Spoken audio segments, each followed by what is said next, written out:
Good morning. It's 9:03, Monday, March 16th. I'm going to call this meeting to order, and we have a quorum present. If you would, please silence your cell phones so they don't go off and drive everyone crazy when we're meeting here. I'd like to call Reverend Santiago Udayar up to the podium to lead us in the prayer. We're also going to do the pledge. If you'd please stand.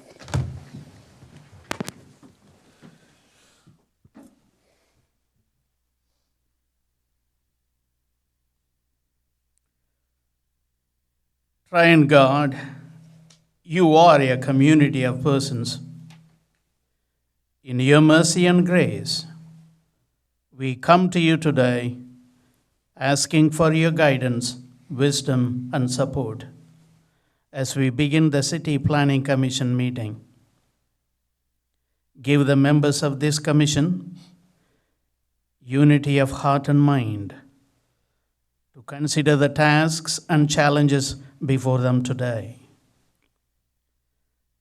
Send your spirit of insight to open their imaginations, to prepare for what lies ahead. Help them and us to engage in meaningful discussions. Fill them with your grace as they make decisions that might affect our community and our neighbors. Allow us to grow closer as a group and nurture the bonds of community, and continue to remind us that all that we do here today, all that we accomplish, is for the pursuit of truth, for the greater glory of you, and for the service of humanity. We ask these things in the name of Jesus Christ, our Lord. Amen.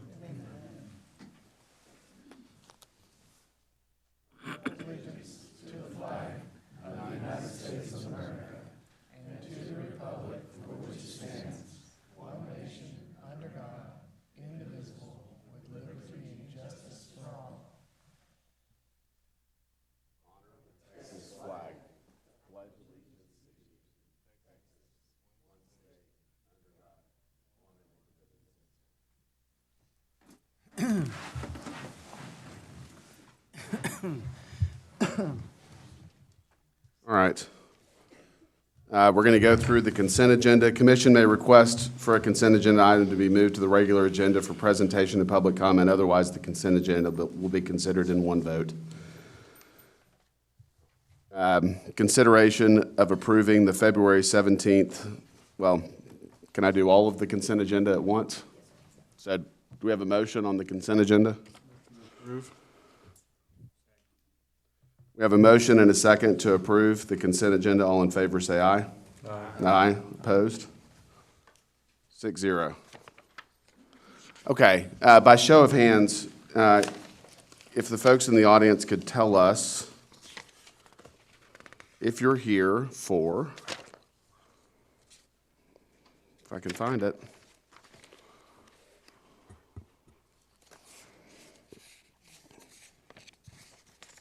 Which one are you looking for? Some rezonings, master thoroughfare plan? I'm looking for the case, the St. Margaret's Church case. It's on page 2, F. item F. Okay, if you could show, just by show of hands, if you're here for that case. All right, we're going to start with that case.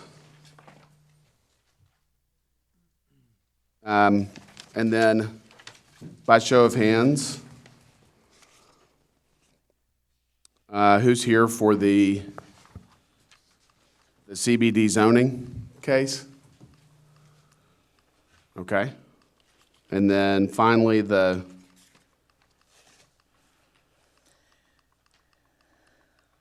was the other case that? The master thoroughfare plan amendment? There it is, the master thoroughfare plan amendment. By show of hands. Okay, so we're going to take those three cases in that order. so that you guys can go home if you'd like after we're done. Make it easy for everybody. So first one is the regular agenda. Subdivision plats, the Planning Commission has final authority for approval. Appeals may be directed to the City Council. This is item F, St. Margaret's Church Edition, a request for approval of a final plat for St. Margaret's Church Edition being 4 acres out of the C. Kaiser Survey, number 164, abstract number 1556, and a variance from Chapter 10.3B of the Land Development Subdivision Ordinance to maintain a minimum paving width of 24 feet in lieu of 36 feet in urban minor collector street for a property located at 2631 Era Street. Ms. Bailey. Good morning, members of the Planning Commission. My name is Sherry Bailey, and I'm a principal planner here in San Angelo. You have, as indicated before you, St. Margaret's Church Edition. That is a final plat. It is located on Era Street, west of Goodfellow Road. The zoning is RS1. The future land use is neighborhood. It's in District 4, Lucy Gonzalez's district. It's in the Bel Air neighborhood, and it's on 4 acres. They have submitted a request for construction of a fellowship hall, which kicked in the requirement to plat, and they have not been platted in the past. This is a copy of the plat that's before you. It's one lot. It will encompass all of their buildings and all of their future area for development. They have requested a variance on a full variance on the street requirements, on the width, and to maintain the 24 feet and the dedication, a variance on that also in lieu of what is required with a normal collector street. Under the conformity with the comp plan and intent of purpose statement, the plat will provide for the orderly, safe, and efficient development of the city. The streets will ensure a safe, convenient, and functional system for both vehicle and pedestrian circulation. And the platting will also provide for a systematic and accurate record of land development within this area. In looking at what the applicant has requested as far as a full variance, staff met together, engineering, planning staff, the applicant's representative met on site, walked and looked at the entire site, and in the discussion on what is required with platting, what is required with the site plan approval, and what is required through the whole process, we looked at both trying to balance the city's needs and trying to balance the church needs at the same time. And if you look at that area of Era, and I want to go there real quickly, you'll see that this area narrows significantly. There's just a small area that's paved. It has served the neighborhood in the past, but the area is growing and developing, and we need to pick up certainly the dedication on this side of the street. You'll also see that their present parking is in the proposed right-of-way. That last row is in the proposed right-of-way, and all along there for about 250 feet, 200 to 250 feet, it's open and direct pull off the street into the parking, which is definitely a safety issue. So in talking with the applicant and what were the priorities that the city had, we came up with a partial variance solution that we would want to put forward to the Planning Commission. And I'd like to go through that if I can.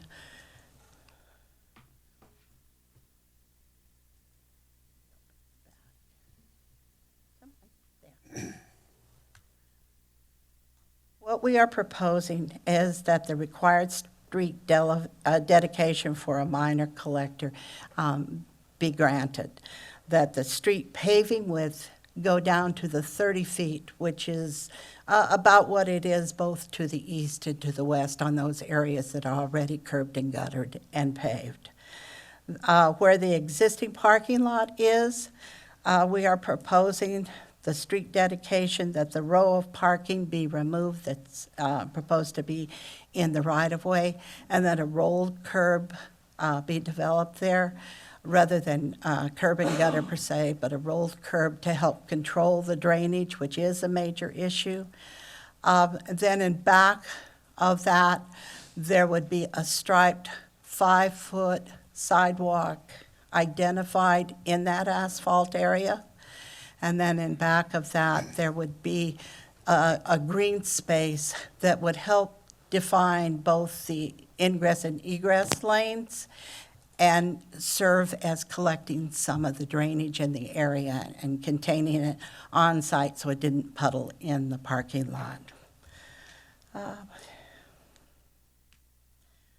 Curb and gutter will be required from the parking lot to the end of the new Fellowship Hall building, which is about half of the distance that remains to the west. And there would be a sidewalk that ran along that area where the Fellowship Hall is. But any further sidewalk would be deferred until there is development that continues down the line, whether it's expanding the church or another building. We would pick up the sidewalk or the curb and gutter all the way to the end of the property, and the dedication to the end of the property. But it would be held at that 30 feet width for improvement. And then the drainage study, which normally would be required, would be deferred until that final time of building permit would be required for that final piece of development. Again, whether that's a new church or an expansion of the existing areas. So they would be able to hold off development of a sidewalk along the total area. They would not have to improve the width to the full that we would normally require. They would end up with 2 defined access areas onto the site rather than the situation that we see as it is right now. They could defer the drainage study and defer the rest of the sidewalk. And so we felt that that was a compromise. Sherry, can you go to the aerial photograph and we'll Certainly. look at as we talk about this?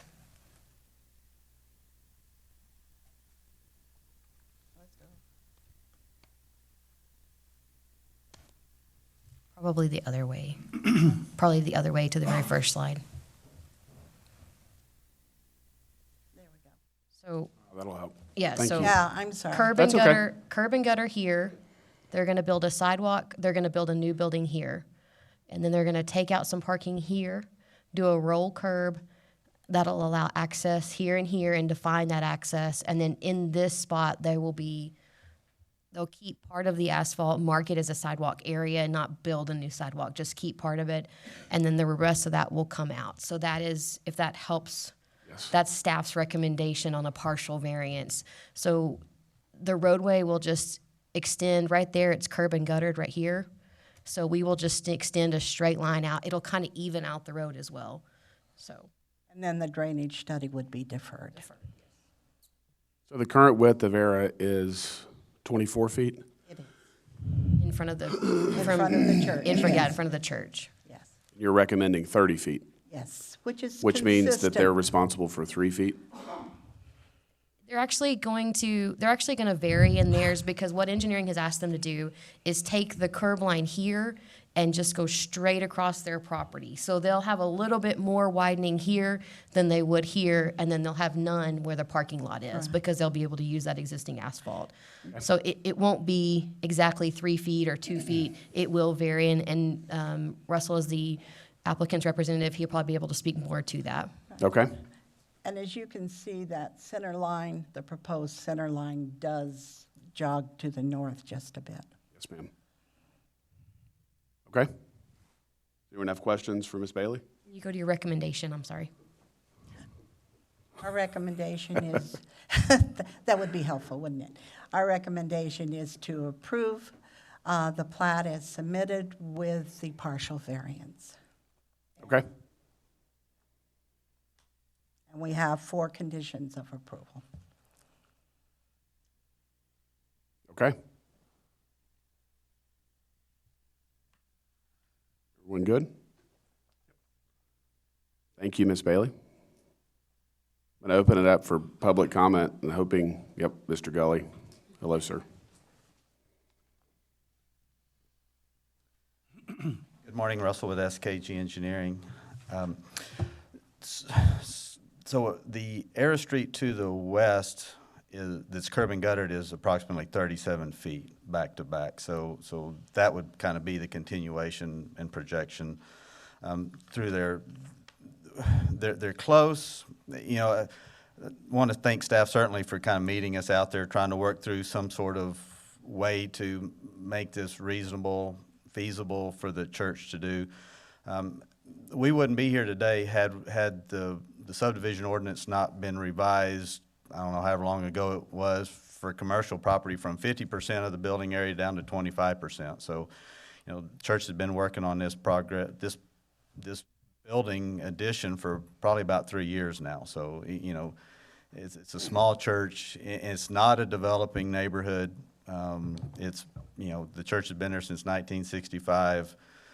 There's not great growth going on in here. It's an older church congregation, and so they're just, you know, one time they had an old barracks building there that was their fellowship hall, and it got to an order of disrepair and had to be removed, so they've really been without. So they're finally getting to a point that they get to do this, and so we're trying to find a way. And again, I appreciate staff trying to find some negotiations there with this, on this. But when we met out at the site, we talked about and around this rolled curb scenario, and I don't know if we can go back to like the pictures that kind of showed the parking lot. The rolled curb. Oh.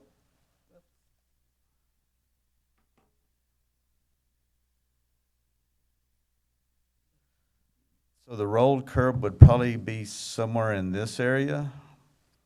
But that's not, you can see the water ponding back here. So the rolled curb is not, it actually could function to create ponding in here. So the rolled curb scenario, when we met on site, I thought we agreed that we wouldn't be doing this rolled curb in this area, and that what we would do is we would stripe a sidewalk of sorts, if you will, for an accessible route. We would kind of obliterate these existing stripes here, and then we may do some sort of a barrier in here to keep cars from having just one huge driveway, that we would limit it to the drives at each end is kind of the defined drive. So our thought is that we wouldn't be doing a lot of significant work in this area, that we would only be doing some striping and maybe some sort of barrier, be it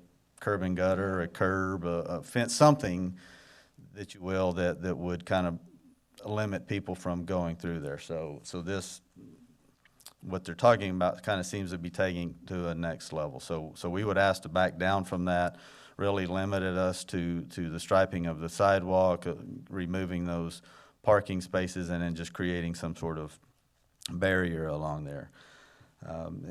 And so, and part of, I guess one thing, and it was, I got an education last week in the curb cut ordinance. It says for commercial property, if you ask for a driveway permit, the city can ask for curb and gutter. So we could get a full variance. We could ask for a full variance today, but guess what? The staff can ask for us, because we want a drive approach on the west side of the building. The staff could say, oh, now you've got a curb and gutter your portion of area, so we're back to curb and guttering it, and the variance was kind of useless anyway. So we're kind of negotiating from a pretty weak position here. So really we're turning it over to God's hands to kind of to drive us and direct us through this. So really what we're looking at is the curb and gutter that would match that to the west, lining it up there.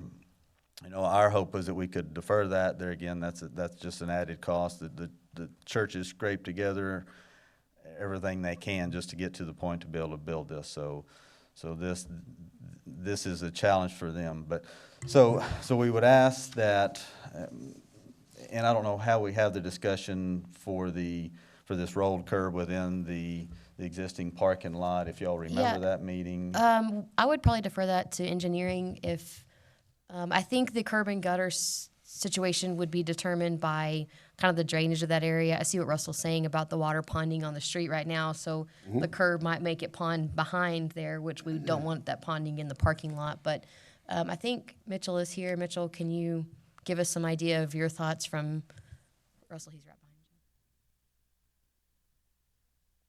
you. Mitchell Gatlin with Engineering Services. Yeah, looking at the site, from what I recall was the discussion was to have the curb and gutter here on that grassy area, but back over in this area, there would be just some kind of landscape barrier here that would pretty much satisfy that stormwater flow and help convey it, whereas putting a curb right here, you can see it up there. You're going to have water ponding on that edge, and there's really not going to be any water conveying that way. So really the crucial part of the curb discussion is going to be along that grassy area. Okay. So it looks like at this point, look at these two pictures again, what Russell was talking about, and Sherry can also speak to this. We would require the striping of the sidewalk here so that you wouldn't have to pave anything else. You're just striping it. It basically look like a crosswalk for the most part. We would take this section out. Potentially, it could be, like Russell said, a fence, landscape area, something to prevent, so it would direct access only to here and then down to here. So we'd have 2 points of egress. It would help the backing motion of the cars. And then on this side, it would be curb and gutter here. And then, as Sherry stated in her presentation, we were kind of deferring the sidewalk into pieces. So when they build a new building here, we would build a sidewalk to there. And then if they go to do something over here, we'll then extend it out. So the sidewalk will be in stages. I think the plat would require the curb and gutter here, and then the stripe here, and the removal of these. Is that Are they not widening the road on the over where undeveloped this stretch there? over where this arrow is? On this side, they are not. On this side, you can kind of see the street behind it is wider, See it so it will jogging. just extend out. And Yep. again, I think that width varies on their widening because of the way the road is currently aligned. And Thank you, Mitchell. Yes, to the west, it's a 37-foot width. There's currently a 60-foot right-of-way there. So if you look at the kind of the 6 items, one of them was the required street dedication. There's 60-foot right-of-way already there, so I believe that's satisfactory for a minor collector. So condition 1 for the developers agreement is really mute because it meets that. So the other one would be widening it to match. So our half, we'd just line up with that to the west, and that's about 37 feet. So we're adding anywhere from 5 to 7 feet of width on our side for just that undeveloped or vegetate this section over here. We won't do the rolled curb and gutter. The stormwater will request engineering the deferral. They said they would defer the drainage study requirement because of the building addition they're doing is small enough and doesn't really justify a full-on drainage study. Now, when they go in and do any sort of large addition to the rest of the land to the west, then I think they would do the drainage study and address any future drainage at that point, because the property kind of splits in drainage. The existing developed part really drains to the east and across area down an alley. The west part where their concern is in that lip section there, that's the concern of any significant increase in drainage to the west, so they'll address that in the future. So really, we would just ask kind of your approval and allow us to work with staff and clarify and do a developer's agreement, really such that item 2 maybe almost goes away and gets turned into or tied to the developer's agreement. What is item 2, Russell? It's about widening Era Street. Okay. And So I don't, if we do item 4 that tell us, and maybe we leave it in there, but it's also tied to the developer's agreement with some loose enough verbiage that we can kind of spell out what we've just talked about through there. The drainage study would be deferred, and then we're back working through the developer's agreement. So that's, Could you go back to that overview? There's an overview site plan picture. Uh-oh. I don't know what happened. I'm sorry. Sherry, go up to the slide and I'll get it.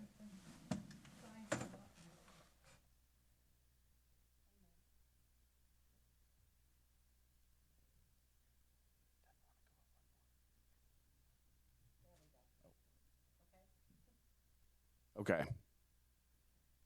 So Russell, could you please explain what the church is requesting? well, ultimately, we would like a full variance from any street improvements, but we realize that's, if we get the variance today from that, we would be doing it anyway. So really, we would be curb and guttering this piece where the undeveloped area is. And then this segment here would get the striped sidewalk, accessible route, and the parking spaces that kind of encroach into the right-of-way would be eliminated. And we would put some sort of a barrier in place there that would keep pedestrian cars from just being able to drive through there uncontrolled, and it would limit your access points to 2 points on each side of it. So you would put the curb and gutter in, but you don't want to widen the road for error, or do you want to defer all that? What are you asking? Well, and I'll let Dale come up and speak to some of that and get into it a little bit further. We ultimately would like the full variance from having to widen Air Street, but we realize engineering can come back because they're asking for a small driveway over here. The engineering can require a curb and gutter, and they wouldn't grant the deferral on the drainage study. So we're kind of, maybe that's a worst case scenario. So we're trying to navigate the options in front of us to make it, find the most viable, palatable solution for this. So really, we're down to kind of what we've just talked about. That's where we're at. So you're asking for a developer's agreement, or would you like a full variance? Well, ultimately, we would like the full variance, but what's going to happen is then the city engineer's not going to grant the deferral on the drainage study, and so that could make it even more difficult for us. So at this point, we're in the, knowing that what we have ahead of us, we're asking for the developer's agreement so that we can go ahead and get the plat recording, get our building permit, and get started. And then realizing that we're going to have to do the things we've just discussed. Okay, last question. On the paved area where you've got parking spaces that are in the right-of-way, you're going to put a sidewalk through that stretch of land, correct? Or, yeah, like We're striping it, yes. Striping a sidewalk. Yes, sir. Are the spaces that remain, would they be accessed from inside the parking lot? You're not having to restripe the parking lot, are you? Correct. We're not having to restripe the parking lot. There's a drive aisle on the back side of those. So really, the ones that are in the right-of-way are really accessed directly from ERA. So they're non-compliant, if you will, by the current requirements. Would curb stops or parking blocks be a potential solution to Yes, sir, absolutely. preventing folks from going in and out of the parking lot through those spaces? And that's, we've talked about that kind of from the church's perspective, what would be an economical deterrent, and parking, some sort of wheel stop would be the best because it really doesn't impede drainage because it's kind of sheet flow drainage across there. So some wheel stops kind of stacked along there would really be a very viable alternative for that. Okay. Yes, sir. Thank you. Thank you. Any other questions for Mr. Gully?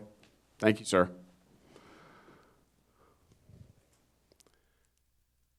My name is, excuse me. My name is Dale Droll, and I'm part of the team that's trying to help St. Margaret's put together this project. Here with us too is some of the parish council members, finance members, Father Santiago. And I just wanted to come up and kind of reiterate what Russell said. Our goal coming in today was to try to get a full variance. However, after reading through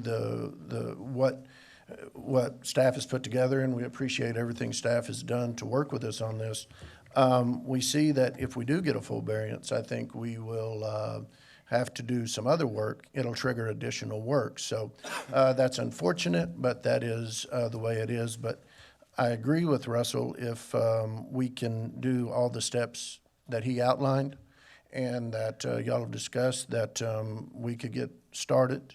As Russell was saying, this isn't a wealthy church, so anything y'all can do to lessen the burden, like the wheel stops, I think are gonna be a good thing for us. So other than that, unless y'all have some questions for the group that's putting this together, we just appreciate your time. Thank you, sir. Appreciate it.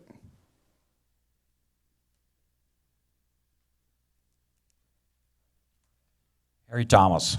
I live about 5 blocks from here. St. Margaret's is very, very well-established church, and I want to support everything they do. But right across the road on Era, just north of there, there's a very big vacant lot that probably will be developed into an apartment complex within the next 12 to 18 months. So whatever we do here, just remember that those people across the street are going to ask for the same thing. Thank you, sir.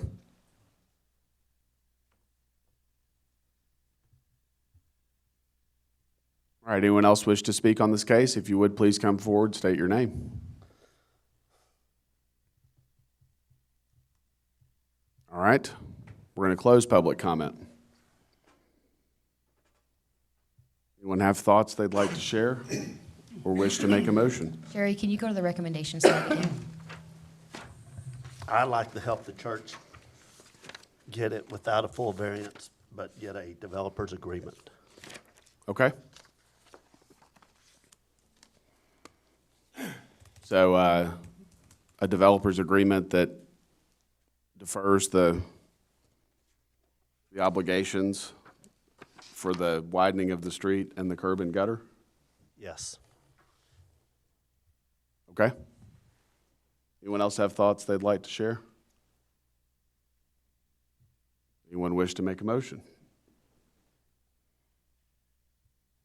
I make the motion to approve St. Margaret's Church Edition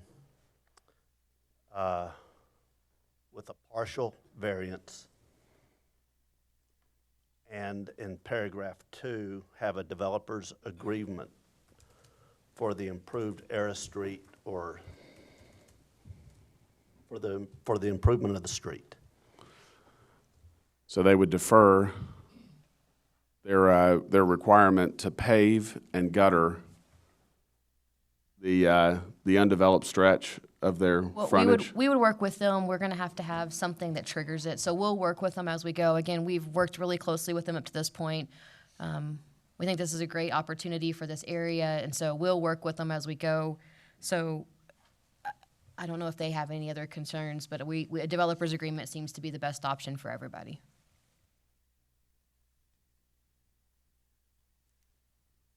All right, we have a motion.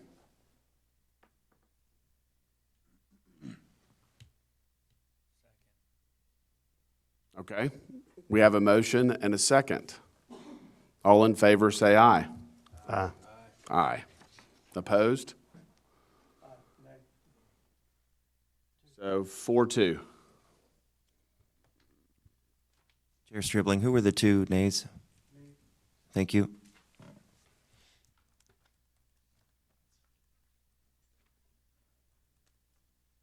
All right. Thank you, guys.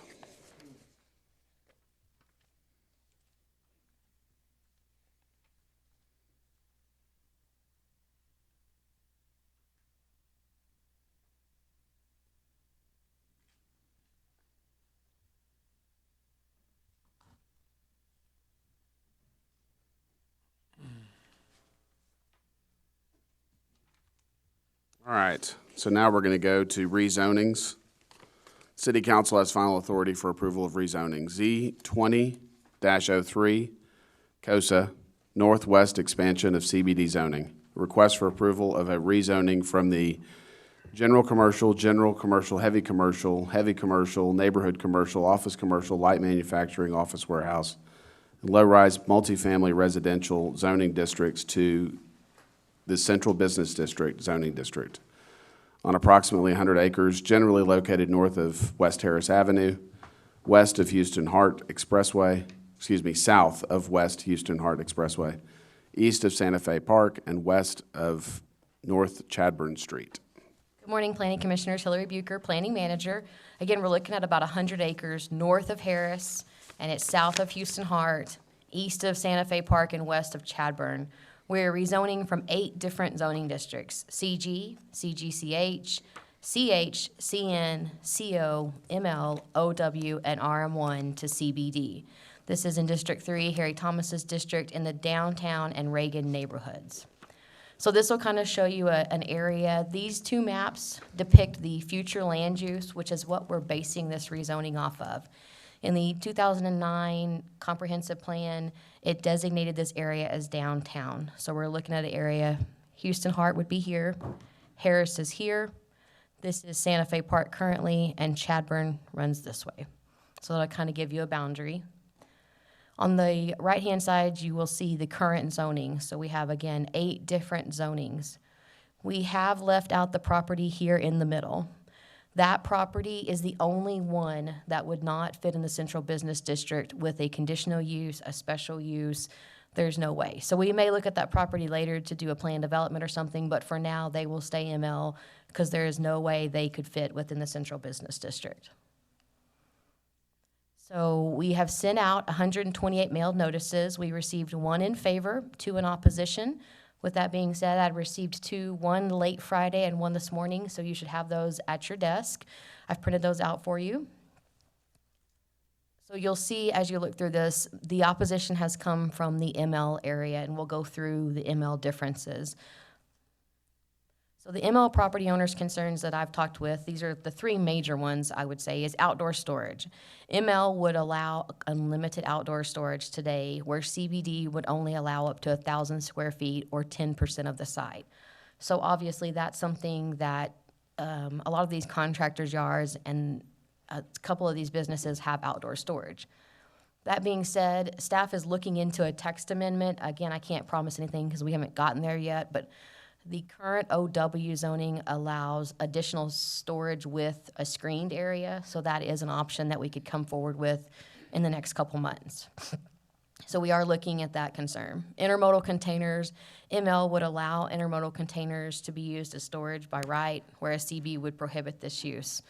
Again, with this area, I'm not sure that we want intermodal containers, but that was one of their concerns, just so that you were aware of that.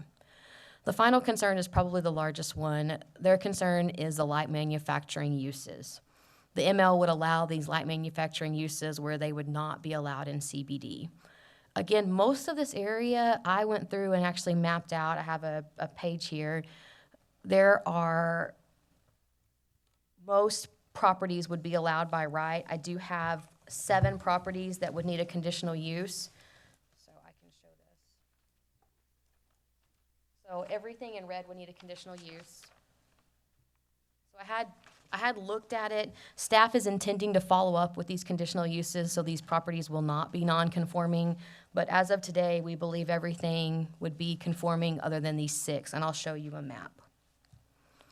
So this is the use chart that I've kind of narrowed down a little bit. The highlighted yellow uses would be the ones that would change. So it might be something that was allowed today but not allowed in the Central Business District. So we're looking at group living, campground, RV, park, rental equipment. So a business that would rent out equipment would not be allowed by right. They would need a conditional use. Vehicle repair, these are more automotive shops where you'd leave your vehicle for a week or 2. This would not be a lube shop where you leave it for an hour. So these would be required a conditional use as well. Again, it's a one process that they could go forward if they decided to go this way. Industrial service is what most of these non-conforming uses fall under. They're contractors' yards.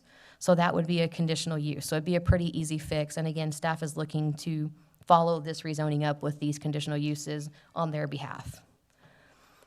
Again, the light manufacturing would have only been allowed in the ML zoning, and now it will not be allowed.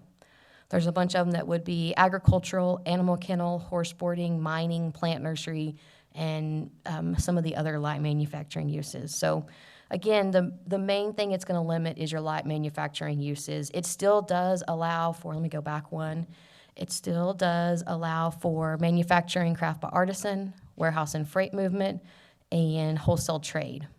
So those industrial uses would still be allowed in this current CBD zoning. So I have here a map of nonconformities. One here, there's several along here, and then some up here. These are the ones that we studied. Some of the buildings don't have any exterior evidence of what they are, so we'll follow up with those property owners as well, make sure we've got them all. But these are currently an electrician's yard. I believe this is electrician, roofing, heating and air conditioning. So we will follow up with those with the conditional use to make sure we get those guys good. But again, they'd be allowed by conditional use in this rezoning. So the good thing about this CBD is we are exempt from front yard standards as well as parking. And we've talked about this before. There's some real benefits to Central Business District. Not only that it allows mixed uses, so it allows household living along with the commercial, but again, you can see there the CBD is exempt where everyone else has a 25-foot front yard setback. A lot of these buildings were built filling the property, so if they ever wanted to expand, they will need this exemption. Parking standards is one of the things we've talked about as well. The CBD does not have to meet parking standards, which would save some of the historic landscapes and of the homes as they transition to mixed use. So this is one that had happened already. It was a house that was turned into an office. They had to pave this entire area to meet standards at the time. Whereas these homes here, if they ever transition to office, we'd be able to leave them looking more like the original homes that they were. Again, the building setbacks, we talked about that a little bit, but there's several buildings throughout this area that were built at the 0-foot setback line. So this would allow them to continue and possibly expand their businesses. So staff is recommending approval. The comp plan designates this area as downtown, so CBD would be in keeping with this designation. The reduced standards would allow for redevelopment and expansion of lots on which they may contain non-conforming structures today. We believe the mixed-use area with residential and commercial uses, the rezoning would allow the mixed use, which we love to encourage in this area. Again, the comp plan has identified this area since 2009. CBD could stimulate growth and reinvestment in these areas. We see little to no adverse impact on the natural environment. Rezoning would be reflective of the continuing need for diverse uses in our downtown areas. And the requested zone change would continue the mixed-use pattern. Again, staff has recommended approval of the rezoning to the Central Business District. Does anyone have any questions? What's the underlying reason for this? We've had a couple of cases that have come forward here recently, some that are in the adjacent areas. There was some that the building was at 0 foot, and they wanted to expand, and at that time they were CO or CN, so it wouldn't allow their expansion without a variance. So this would allow the 0-foot setback to continue. Parking standards are very hard to meet in most of these areas. Again, the buildings were built on the property line, so it's hard for most of these businesses to meet parking standards. There's just no way. And then we've seen an influx of mixed-use designations. They want to have retail and then maybe living on top. So we've seen a bunch of those cases as they've come forward, especially in some of these older homes. They want to live in part of it and have an office in the other part. So there's a couple of things that have brought this forward. Again, we're bringing this forward for your consideration. It's a very large area, I understand that. Again, we did what I would call the southwest section a couple months ago, so now we're on the northwest, so we're kind of going around in a circle. But we'd love to hear your thoughts or any questions you have, because again, we think it's a good thing, but you'll hear from several people, they do have some hesitation on this. So does taking away some of the zoning rights on the property and offering them a variance outweigh offering a variance to the other properties that are wanting to do something that's currently not? I'm sorry, You said that, so going through the variance process Right. with someone, you could do that. Again, some of the uses aren't allowed today. So in most of the districts, household living is not allowed. So we've been doing conditional use after conditional use to allow these places to have household living. again, I think we'll have less cases going to CBD than we would staying where we are. We're gonna have variance cases, we're gonna have conditional use cases, we're probably gonna have parking standard issues. There's a couple things we're gonna have, whereas if we rezone, I see less issues, but again, you'll hear from some concerned citizens about what they think as well. Okay, so a couple of things. The current use of all of the property that's in this area that you've designated remains legal, but it would be non-conforming in certain instances. Is that correct? Correct, yes, sir. So everyone So would it be has able to no impact on current operations. current operations. That is correct. However, if they want to change it at some point, it could impact them. It could, yes, sir. And again, most of the uses it would prohibit would be the light manufacturing uses. And then for the half a dozen or so properties that you flagged, the construction The construction-related businesses, contractors. yards, how are you going to handle those properties? So we've talked to a couple of them. What staff is recommending is that we follow up. We'll do it staff initiated. Again, since this was a staff initiated rezoning, we'll follow up with the conditional use. That way, if they ever needed to expand their business on their property, they'd be allowed to do so. So how do we know that you've identified all of the properties in this area that need that conditional use? We don't know, but we could work with them as we've gone. I've talked to several of them. I've driven around this area, tried to locate all the ones. Again, I went property by property. Some of them do not have any exterior, there's no way to tell. So, but the majority of people I have talked to, and again, there's several of them here that are contractors that can speak to, some of their concerns, but I've talked to a lot of them and hopefully answered some of their questions. We understand? All right. Thank you. Thank you, Ms. Bucher. We're going to open it up for public comment. If you wish to speak, if you'd please state your name where you speak. My name's Reed Shahan. My family's had business in this area for 73 years. It's been a heavy area. It's been an industrial area. And we like it that way. We want to be able to, I'm concerned with some of my neighbors who don't have as developed a property as I do. I own Simmons Huggins Supply, which is now border states, and all of that is constructed out, and I'm not sure how that would affect their operation. All I've got left is a warehouse on 5th Street, totally enclosed, store industrial materials.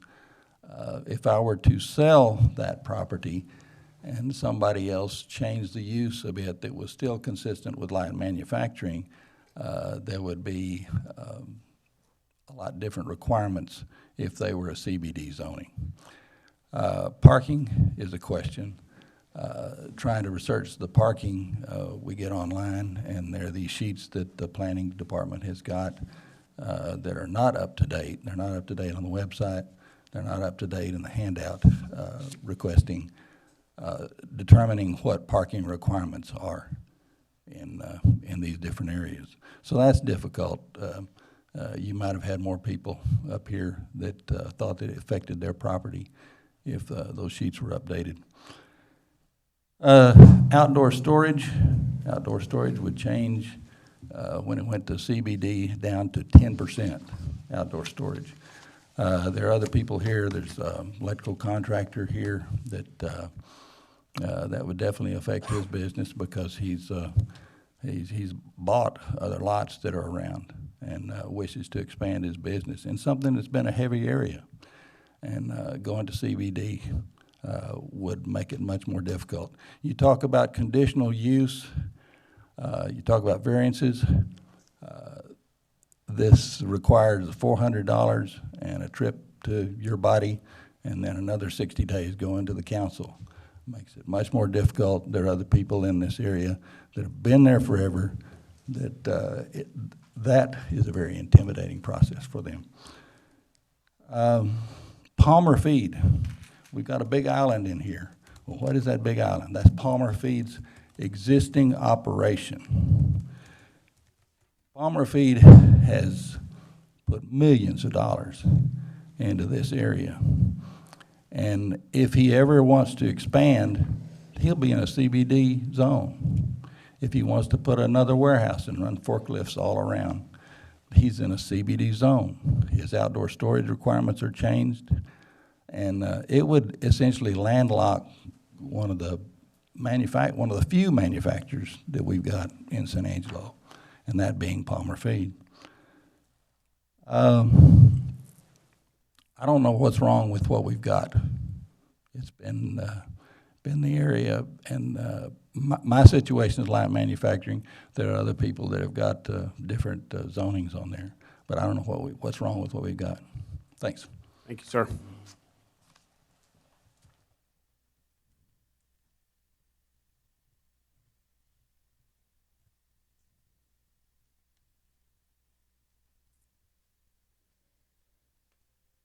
Good morning. I'm Rodney Mayberry, and I own RM Electrical Contractor, so I'm in this area as well. I'm currently essentially landlocked, but do have hopes to make some expansive plans in the future. Based on the conversation that I've had with Hillary, frankly, I'm not in opposition to the changes that they're proposing, as long as I have the option of being able to expand without ever having to just close my operation down and move. A couple of blocks over from where I'm physically located now, I own about 3/4 of a city block. So for me, the change is going to create an enormous opportunity to do some things that I didn't want to do or couldn't do without these kinds of changes that you guys are proposing. So my main concern is that whatever changes you make, that we be given the variance to stay where we are until we decide we either going to sell the property or close down. Thank you. Thank you, Mr. Mayberry. Good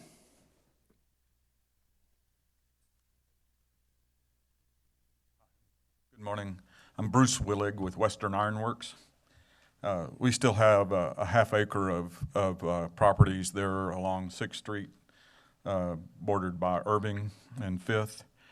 And I'm really concerned about losing more manufacturing zoning in town, and especially this zoning that has, that's adjacent to the railroad tracks. In years past, we looked at trying to expand our foundry, and the availability of rail and manufacturing zoning was almost negligent or nil. We wound up buying 200 acres out north of town and purchasing a right-of-way just to get rail access into a proposed plant site. My other concern with the CBD designation is the lack of parking requirement. While there are some warehouses along those roads, somebody was mentioning that they wanted to develop some of those into lofts and needed the CBD zoning to, so they wouldn't have to have required parking. And quite frankly, between City Hall and 6th Street, there's plenty of vacant lots that can be used for parking without having to tear down downtown buildings. My understanding when the CBD designation was established, part of that reasoning for that was to eliminate the parking requirement so that some of the older buildings downtown wouldn't be torn down just to get parking spaces. And while that may be a good strategy for serving downtown, an expansion of that, I see creating parking issues and other congestion problems. Thank you. Thank you, Bruce.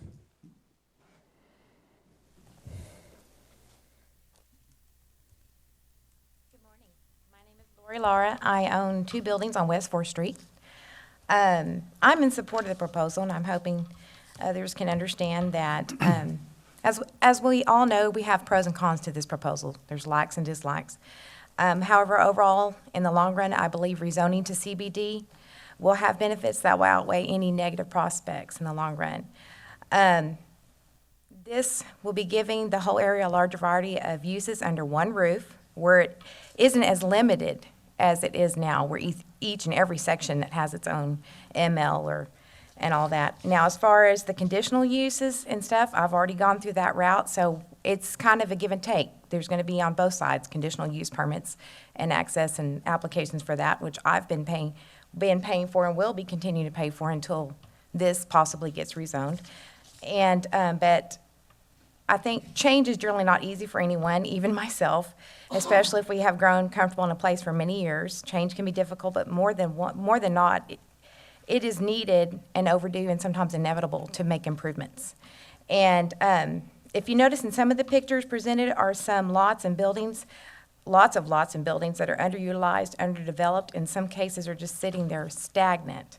And perhaps with various reasons, but maybe because it's limited due to the zone and the challenges faced in changing, limiting the opportunity to do more with it. If it's put under one roof, it allows a lot more opportunity to do more with this underutilized properties and lands and buildings and stuff.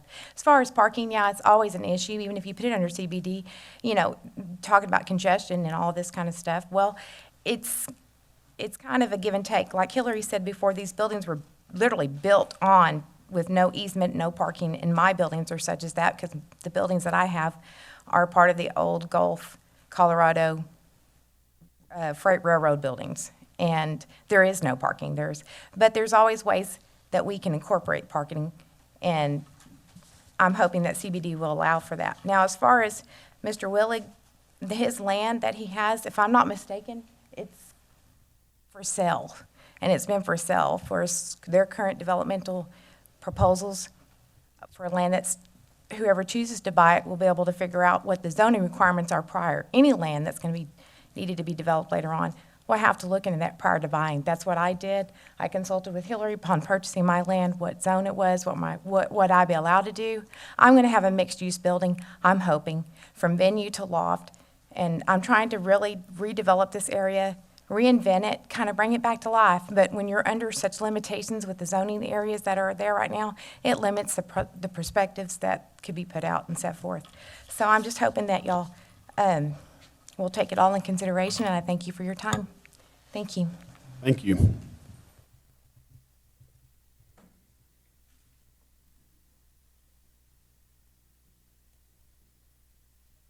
My name is Win Palmer.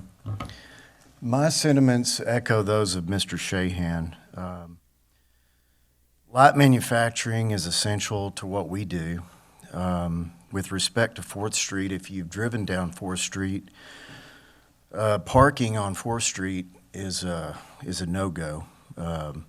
You can barely navigate 4th Street as it is. But that being said, I'm not really in opposition to the CBD. What I would like to see is an extension of the exclusion zone, preferably to the east and to the north.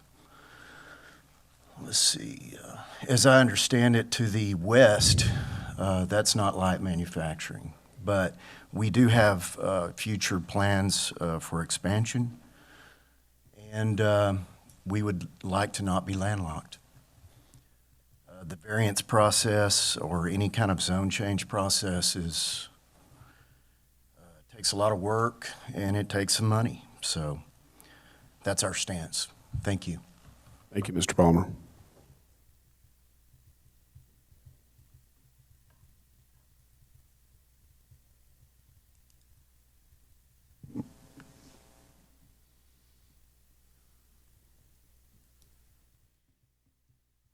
Morning, I'm Steve Eustace, and I'm really not here to speak for or against because I know there are pros and cons to all of this. But what I do want to express my thoughts about is the process itself. Generally, personally, and my association of realtors have always opposed a government rezoning someone else's property without that person being the applicant. Normally, it results in a loss of uses, which we consider a taking. However, let me just talk about the process today. We wonder why only 4 of 128 notices were returned, because a big percentage of those people have no idea this is about their property. I got a call from a client, and they told me, and I said, well, I just didn't pay that much attention because I pulled out the use charts. They're CO now, CBD. Don't worry about it. You're not going to lose any rights. Well, then when I started going through my mail a couple days later, I had a notice. And I look, and it involves my property. Now, the letter I got, when you send letters about the 200-foot notice, that can go by regular mail, and it goes to property owners 200 feet around the subject property. That's the letter we got. So when I quickly read this, it says, this is the letter I got. All owners of property within 200 feet of the subject properties. These people should have gotten a letter, and I believe more than just regular U.S. mail to where it could end up in the trash, notifying them, this is your property we're fixing to rezone. Many property letters go to tax consultants, they go to corporate offices. I'm not saying this necessarily happened here, but I would be willing to bet a big chunk of people do not know this involves their property. I think this is I'm not going to express my opinion here because there's some definite pros and cons, but this is a huge deal. I think that the city's got some great ideas and thoughts. The property owners have concerns. I hate to ask you to table this again, but that's what I'm going to do because people don't know what's going on, and they need to properly, individually be able to say, how does this affect me? And they can't tell you that right now. So I would ask for you to table this and let's have some workshops or something. Thank you, Mr. Eustace. My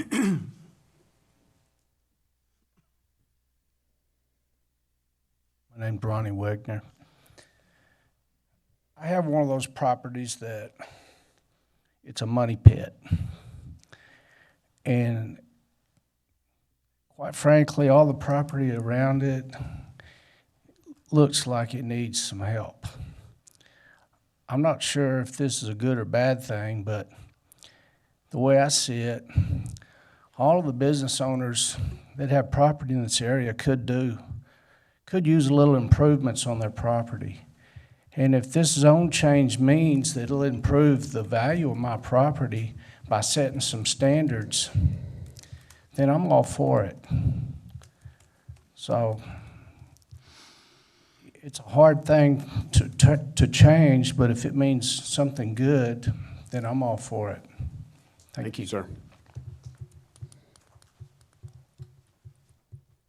I'd like to go back to Mr. Eustace's question. So on the notification, I saw the 200-foot notice as well in the packet. Were all of the property owners within this area notified? So I think Steve has some larger concerns that I think it's a good idea to start, talking with him and seeing if we can help with this. We did send out the required notifications, so it's a standard letter that we send out for every rezoning. We did send it out to the 200-foot in the time that's required by the state. One of his other concerns is it doesn't get to the actual people that own the property. We are required by the state to send it to the most updated tax rolls. So whoever is on the tax roll, that's who we send it to by law. I don't know that there's a way to get it to every property owner. I mean, I wish there was. I wish I could talk to everyone before we did this. And I would say I at least talked to 40% of these people. I've talked to a lot of them. But again, if there's someone who's out of state or they have someone who does their taxes for them, a bigger corporation, it may have gone to those offices. So I don't know that there is a perfect way to get these notices out, but we did do what was required by state law. So just to clarify, everyone within this area that has property was sent a notice about the potential rezone of their land? Yes, sir. Okay. To the address on the most recent tax roll. Okay. So and the other plus all of the properties within 200 feet of the boundary. Correct, yes, sir. And some people don't update their tax rolls like they should. So, I mean, Right. that's another issue that we run into a lot. Thank you. Does anyone else have any questions following public comment? Mr. Eustace, if you have more remarks, please come up.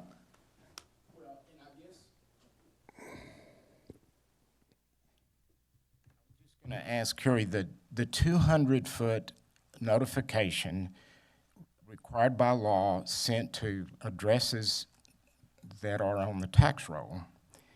What is the law about sending notification to somebody that you're gonna rezone their land? Well, it's the same. It's the We're same, okay. required to send a notice to everyone affected by the zoning and everyone within 200 feet. The way we have historically done it is that's one notice that goes to both groups of people, either if you're the one being rezoned or if you're just somebody within 200 feet of the rezoning. The letter says, we're notifying you because the law requires us to notify people in 200 feet. And I get them all the time, and I usually go, not my business. So, and again, I just think, I kind of like this off the record. But I think you got some problems. You've got to address some of these concerns, and we can't do it here. We need to step back and work through this in a positive way. I see a lot of benefit for our city. I think it's good, even though I don't like government taking, but anyway, let's work on this. I think everybody can be brought on board. And like this gentleman said, if it improves property, he's for it. Sure. If it hurts him, he's probably not for it. Right. So let's see what the real truth is, one by one. And y'all do a good job. Thank you, Thank sir. you, Mr. Eustace. Okay, so the only other question I have, that light blue color, what is the current zoning of the light blue? That is the ML zone. So Okay. currently. So we've got a everyone- big swath of land in this district That is that's correct. ML. Yes, that is correct. Now, several of them that have spoke in favor and in opposition have been in this area. So again, I think there's good and bad about the rezoning. Again, most uses that are there today would be allowed by conditional use. The only one that would not be allowed by conditional use or special use in the use table would be Palmer's. And one of his concerns was expansion. He and I had discussed the expansion if he ever did expand. One option we could do is a planned development. He is over an acre, and so if he, let's say, he doesn't own any other property today, but let's say he can buy some land over here, and that's then turned to CBD. We could do a PD for that whole thing and work with him on that as well. He was talking about this way. This way would not allow him today, but if he ever does purchase land that way, that could also be a PD. So we've spoken to some of these guys. The conditional use, just to remind everyone, if a use moves in there that needs a conditional use, that is the $405 fee if it's a new business. So they pay $405. They come to Planning Commission for one hearing. That does not go to City Council. So that is something you guys decide. It's a fairly simple, about 30-day process. So again, any of these current uses except for Palmer would be allowed through that process, which staff is willing to take on for the property owners. The other concern that's just kind of come through my head as folks have spoken here, is the note that Mr. Mayberry made about his business, and I know that he is one of several that have yards That's where they're correct. storing materials. That's So, correct. under the CBD zoning, that's limited to 10%, That's correct. That's current, what is and allowed. it has to be screened? No, today it is allowed 10% or 1,000 square feet, whichever is greater in today. Again, that's something we want to look at as staff to see. So if you change the zoning of Mr. Mayberry's property, he has a legal non-conforming use. He can continue to store That is in correct. excess of He can what the continue to CBD zoning utilize would it. allow? Yes, so anything that's made non-conforming, they can continue that non-conforming use as long as they want to. Now, they can't necessarily expand it, but they Right. can do what they're doing today without any special approvals continuing. And he's one of the ones that I had originally spoke to. So I think even his properties that he owns south of there, we see some possibilities for some really neat stuff that could now happen that couldn't happen before. So there are some properties here that are OW and CGCH. He couldn't do any mixed use. He couldn't do any household living. Now it kind of opens up what he can do. Again, he would lose probably some of actually with OW and CGCH, there's not much he would lose. The light manufacturing uses are the largest. But again, we gain a lot of retail, we gain a lot of household living. There's stuff that we gain as well. So I want to make sure that you understand, again, the pros and cons to this, because I want to make sure everybody's voice is heard, so. Where's the railroad? Run through Current- this? It currently comes in here and then goes along the back of these properties like that. So it actually, I guess it goes over here, Wayland, and then comes this way. And come up here. I'm sorry.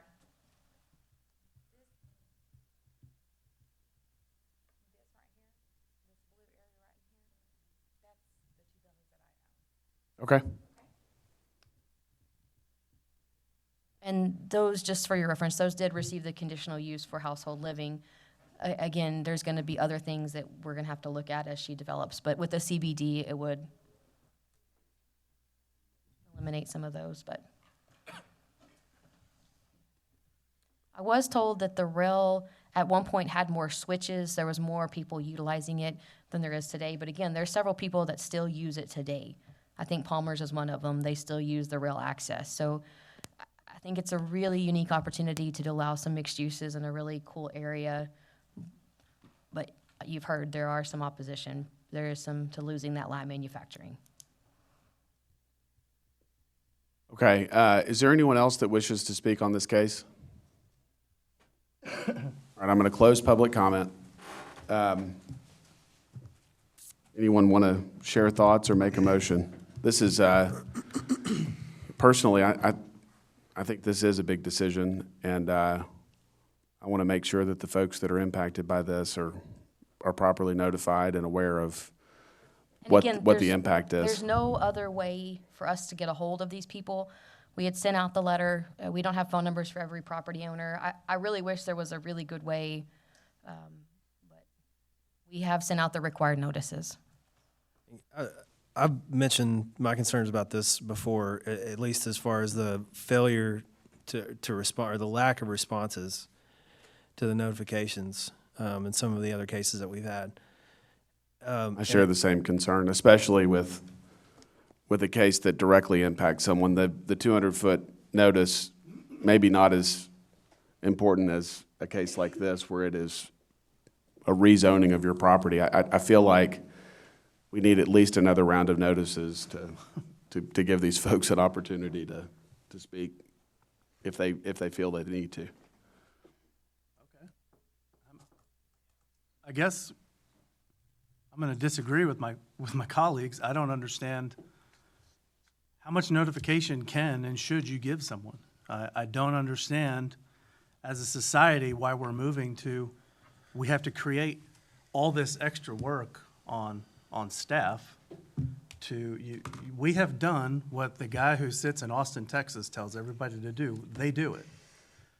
If I get a letter When were in the mail- notices sent out? That is on the staff report. They were mailed out the end of February, and I don't know the exact You get date. a letter in the mail from your city. We've had 2 weeks. Oh, they were mailed at the end of February. Yeah, so 3 weeks. They have to be mailed out. I'm sorry, let me find it. February 28th. Is the date of the notice? That's when it was mailed, so when did you receive it? Probably March the 1st. Okay, so these folks have had 2 weeks to receive their letter and respond and try to make this meeting if they were, and we're talking about rezoning their property. That is, it may seem like an eternity to you, but that is quick notice for folks that own property. And for me, 2 weeks would be pushing it, and it's difficult. So I think that a second round of notices would be appropriate if we're rezoning someone's land. I'd also like to know a little bit more in detail about the text amendments that are being proposed for outdoor storage, especially for what would now be non-conforming legal use, if this were to take effect. Correct. So, again, anyone who is using their property today would be allowed to continue that use. So it wouldn't affect anybody's daily operations. What staff wants to look at is, are there other options that might allow expanded outdoor storage, but maybe with screening? We don't have a recommendation at this point. We know that outdoor storage is something we need to look at globally throughout the city. Is it still relevant? Do we still believe those policies are accurate? But we do not have any recommendations at this point. Again, they'd be able to continue their use today, but we don't have a recommendation for that at this point. It will probably be coming forward soon, but I don't even have a timeline. We just know that that has been a reoccurring concern throughout most of these ML property owners. The rest of them actually will, some of them will gain storage, especially the different zoning districts. CN, CO, those do not allow what CBD does allow. So some of them will be gaining storage. If that's your recommendation to table this and send out notices, I think we could, for this case, we could send out a little bit different notice than is typical to make it a little more clear. I think on the standard zoning cases, our normal notice, I think, is sufficient. Yes. On something like this. It's a little more serious. Maybe a special letter that is worded differently than our standard. I agree. Might be better. And maybe give them more time ahead of the meeting to receive it and have an opportunity to try to make the meeting. There's just so many unknowns as well. It's a unique area because there's so many different things in there. It's hard to change it all. I agree. I mean, you get a letter, you need to pay attention to it. But at the same time too, this encompasses a lot and a lot of different things. All right. Anyone wish to make a motion? Yes, I'll open up public comment for Mr. Eustace. Just clarification, my client didn't get this letter to me till the first of last week. I didn't realize till this past Wednesday that I had a letter. Is that the day we talked, Hillary? It was this past week. But anyway, if you want to properly notify someone, we know in business you send a certified letter. How much would that add to the cost? We've looked at that, and it could add a significant cost with the number of zoning notices we send out. Well, it costs about $6 or $7 a letter to send a. We had about 128 letters, So and that's a 1,000. cost that we can't pass along. I mean, it's incurred on us. Okay. So. Well, anyway, just my thought. I think it's important to remember that this is the government taking property rights away. And these people need to know. I don't know that in some cases, they're taking their rights away, and others, they're expanding their rights and flexibility. But it's a change. I think where I'm at on it is, it's something that takes some consideration and some study to understand what exactly the impact is going to be to you. And I think in some cases, it takes more than 2 weeks to kind of navigate through how it's going to impact you individually if your property is being rezoned and it's in that light manufacturing, especially the light manufacturing zoning currently. So, Okay. I mean, are we able to make a motion? If you'd like to make a motion, go right ahead. I'll move we table to the next meeting to give some additional time, as well as the recommendation of sending out an additional round of notices to the properties that this is going to impact. Can you like stamp on the letter something that says important notice or something on the envelope so that it, when someone's flipping through a stack of letters, they go, oh man, this could be important, let me open it. Or it's you can borrow money from us. Those are usually the ones stamped important. Well, I don't know. No, we can Something. try to make it look a little more like an official notice that people hopefully would pay attention to. Okay, so we have a motion. Anyone want a second?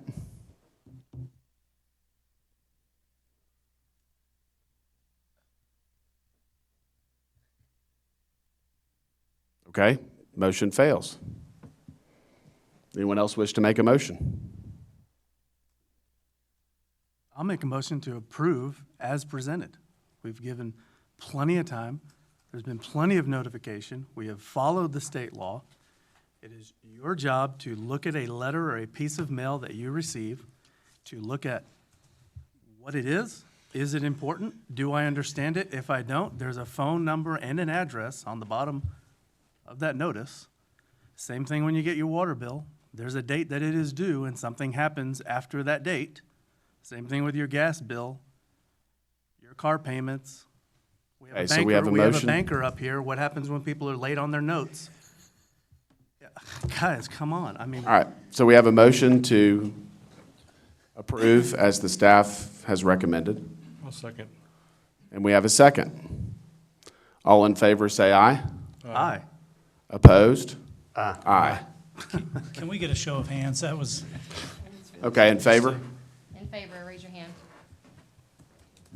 Opposed? All right, 4-2. Why didn't any of y'all support or make another motion? We tried to make a motion to table it, and I just don't feel like the folks in this area have been given proper notice, and I don't want to make the decision to rezone their property without doing so. I don't think there's any question it's going before city council, True. one way or another. All right, so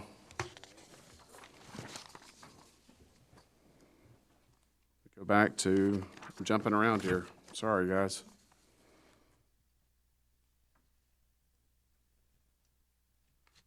All right. Master Thoroughfare Plan Amendment. City Council has final authority for approval of right-of-way abandonments. Master Thoroughfare Plan Amendment, City of San Angelo, west of Lakeview Heroes Drive. A request for amending the Master Thoroughfare Plan component of the City of San Angelo Comprehensive Plan to remove or relocate a future minor arterial street being the west extension of Lakeview Heroes Drive, north of West 49th Street, between North Chadburn Street and Great Creek Road. Mr. Fisher. Good morning, Planning Commissioners. Jeff Fisher, Principal Planner. Our next case is a Master Thoroughfare Plan Amendment. So I'll give you a brief background in a minute, but just for the map and for the public, this was also included in the notifications. In our particular case, notification was not required, but as a courtesy, we had notified everyone within 50 feet of the existing minor arterial road, and then the three different alternative routes as well. And so you can see here. So we had option 1, which was to leave it as is, or to remove it. Option 2 is to leave it as is. So that's that.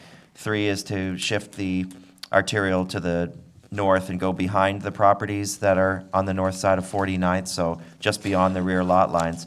4 was to use Colley Lane and turn it from a collector into an arterial. And then 5 was to take 49th Street, which is currently a local, and move it up. So basically what this is today, in 1994, the city had, before we had a master thoroughfare plan, we had looked at a lot of the areas in the city. Where do we want things to grow? Where should the arterials be? Where should the collectors be to carry higher traffic loads? And so in the 1994 plan, we had a proposal very close to where this red line is here, and it was going to be down where 49th Street was basically go across 49th and have an arterial, because there's no east-west arterial for 2 miles in this area. You have to go all the way up to 2105, so there's nothing to connect from Grape Creek to Chadburn. And so this was, in 2003, they shifted it up a bit. This is the red line here, and this was going to essentially has stayed on the books for several years. One of the owners on 49th Street, somewhere over here, came in to do a subdivision replat, and as part of that review, we determined that they would have a future arterial.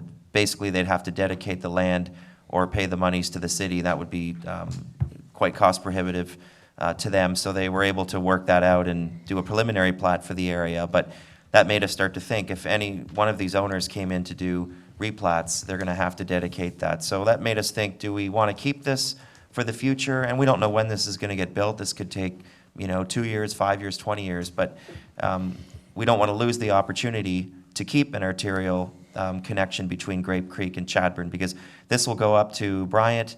There's a possibility of the state coming in with an interstate connection up here. So there's a lot of activity, and it may be 5 or 10 years down the road. So we wanted to take a look at this now, notify everybody within those boundaries. So the current minor arterial is just over half a mile between Grape Creek and Chadburn. north of West 49th Street. And this whole area is Tom Thompson's District Number 2, and it's all within the Riverside neighborhood. Just to go over briefly the future land use and zoning. So most of the area, this is it here in the red, is rural and ranch and estate zoning, which conforms with rural.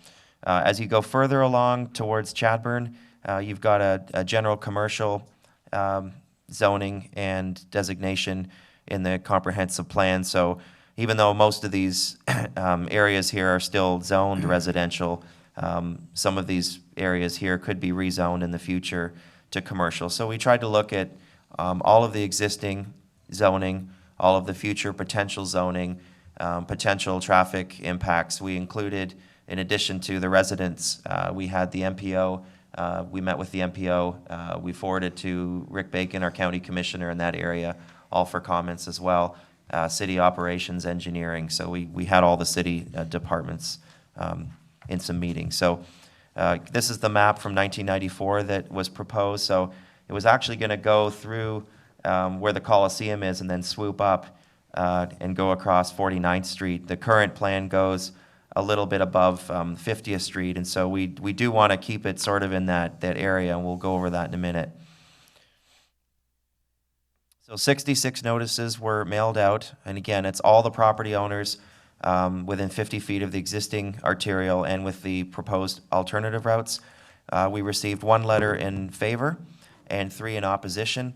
The one in favor, he called me actually on Friday. He talked about being in support of it along 49th Street because he lives on 49th. Then he realized we may have to widen that road and possibly condemn his land, so he wasn't sure at that point if he was going to support it or not. So I've counted that. The 3 in opposition come from the residents in this area. Traffic was one issue because Colley Lane would have to get upgraded. Another concern was drainage from this owner here. And then this owner here, what you don't always see on this map, and we've done it with the alternative route, is often if you just have a straight line on a weird intersection, we all know the HEB, the old HEB, and how dangerous that is. So a lot of these future arterials will actually slightly S-curve, and that provides a more smoother transition. So if this Colley Lane Road S-curves, it will go through this triangular property. So he had a concern of having his land condemned. So 1 in favor, 3 in opposition. And I know there's more audience members here that may want to speak in a few minutes. So I'll just go over some of the photos that I took. This is west at the current future arterial. So basically, Lakeview Heroes ends at Grape Creek. You've got 2 homes that are in this area here. So this is actually where it would be going through today. So it would cut through these 2 homes. What we're proposing is just for the first 2 homes, there'd be an extension through this area here now. So there's a possibility that one or 2 of those homes would be condemned. But what we're proposing is option 3, and I'll go back to the map in a minute. And we believe that option 3, minus just getting past the properties, and then it will S-curve up along 49th. That will at least mitigate this. This is west on 49th, as you can see today, and this is west on Colley Lane. So we believe that option 3 is the preferred alternative, and what we've done is just given a brief synopsis of each of the options. So if we do option 1 and we just remove the whole thing, we're never going to have that connection in the future. Maybe this won't be a problem today, but staff believes 5 or 10 years from now it might be. And engineering services agrees with us, as well as the other departments, the MPO and the county commissioner. As the growth continues to go this way, as you can see, right now, if we eliminate this, trucks and vehicles will have to go along Lakeview Heroes, go up Grape Creek, and then go all the way up to 2105 and across. That takes more time, that slows down traffic, and there's also more potential for danger of trucks making those sharp right turns. So what we would do is we would continue as it was proposed and just go past those first 2 homes that I showed you in the picture.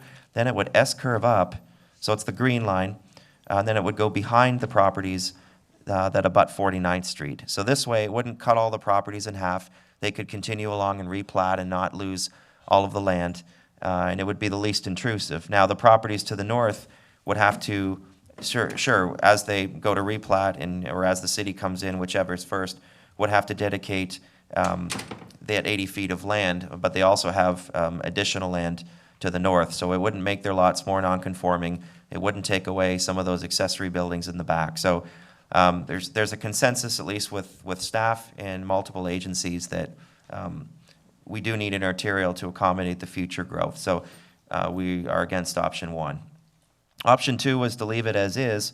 That looks good on paper, but as we were saying, it would slice all of these properties that front onto 49th in half, and they would basically lose a lot of that land anyway, and then they would be left with undevelopable property. It would also take away some of the accessory buildings at the back through those condemnations. So it would be a lot more messy. So we're against option 2. 3 is the preferred alternative, and I'll just summarize again why. So it maintains the connection. So there will be a future arterial between Grape Creek and Chadburn. It avoids condemnation of the properties to the south. It won't slice through those properties. Again, the worst case scenario is you'd have 1 or 2 of the homes at the corner condemned, and then everything's a smooth transition after that. It could also S-curve off of here and then come up Chadburn, and then you have a direct connection to 87. So will there be some impacts on properties? Yes, but we believe it will be the least intrusive. And this option has the support of all city staff that was included, MPO and the county commissioner. And option 4, we also looked at upgrading Colley Lane because it's already been built. Again, this looks good on paper, but it would create a lot of problems. There's property fences in the front yard that would have to be condemned or moved back. There's electrical poles that would have to be removed. Again, it's the same problem. You've got to go along Lakeview Heroes, come all the way back up Grape Creek and go across. So there's no direct route between the two arterials. And then, again, all of those extra condemnations. Option 5, the final option, was to relocate to West 49th. This was the original proposal I was showing you a few minutes ago on, which was going to be using 49th Street. The problem is today is that right-of-way is only 30 feet wide. So not only would those about 15 houses be condemned, but they would also lose another 20 to 25 feet of right-of-way on both sides, and that would be very, very difficult. So 49th Street, we don't believe would really be any benefit. So option 3 is really the best way to go. And again, I just want to clarify for the commissioners and also for the public, we don't know when this will get done. This could be, several years or decades into the future. There's other staff here that may be able to comment on that. But the important thing is we didn't want to lose this. And like I said, this entire thing was arisen by one owner trying to replat, and that's when we noticed it. And we said, well, we better look at this now and bring this forward for review. So staff is recommending approval of option 3 of the proposed master thoroughfare plan amendment, relocating the future minor arterial street northward past the properties that abut the north side of West 49th Street. And this concludes staff's presentation. Any questions or comments? Any questions, guys? And again, on this, just to reiterate, I don't know that we know there's a great option. We've given you, again, some pros and cons with this. This was more to bring it forward to you to get your recommendation as well as pass it then on to City Council to say, we've looked at a couple of different options and we don't know that there's the perfect one, but we've given you, again, some good and probably bad with each one to kind of get your recommendation to then forward it on to City Council, so. All right. Thank you, Jeff. I'm going to open this up for public comment. Anyone wishing to speak, please state your name.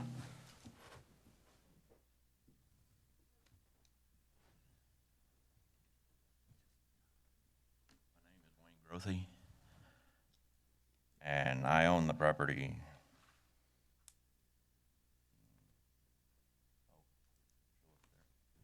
Yeah, if you point to it on the screen, just point to it, it'll create an arrow.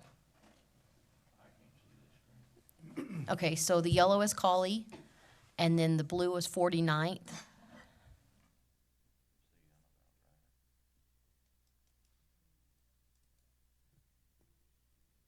What's your address, sir? 4852. 4852 Colley? Chadburn. Oh, okay. So Yeah, it's probably somewhere over here. Is it north of 49th? So somewhere right in here? It's right where you had your arrow, I believe. So it's, okay. somewhere in Okay. there. How wide is that road gonna be if you put it through there? So option 1 or 2 Uh, or 3? Option 3. Option 3. Oh, This that's is- this is- what's in proposal right now, right? Option 3. That's what they're recommending, so. Or you can go with Be- all of them?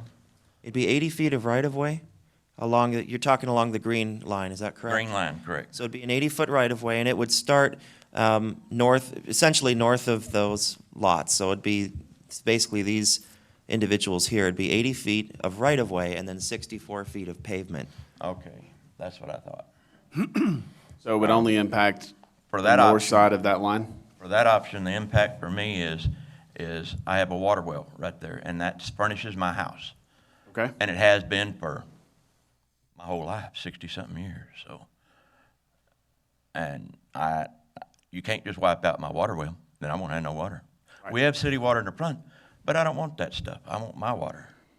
It's better than city water. It I always understand. has been.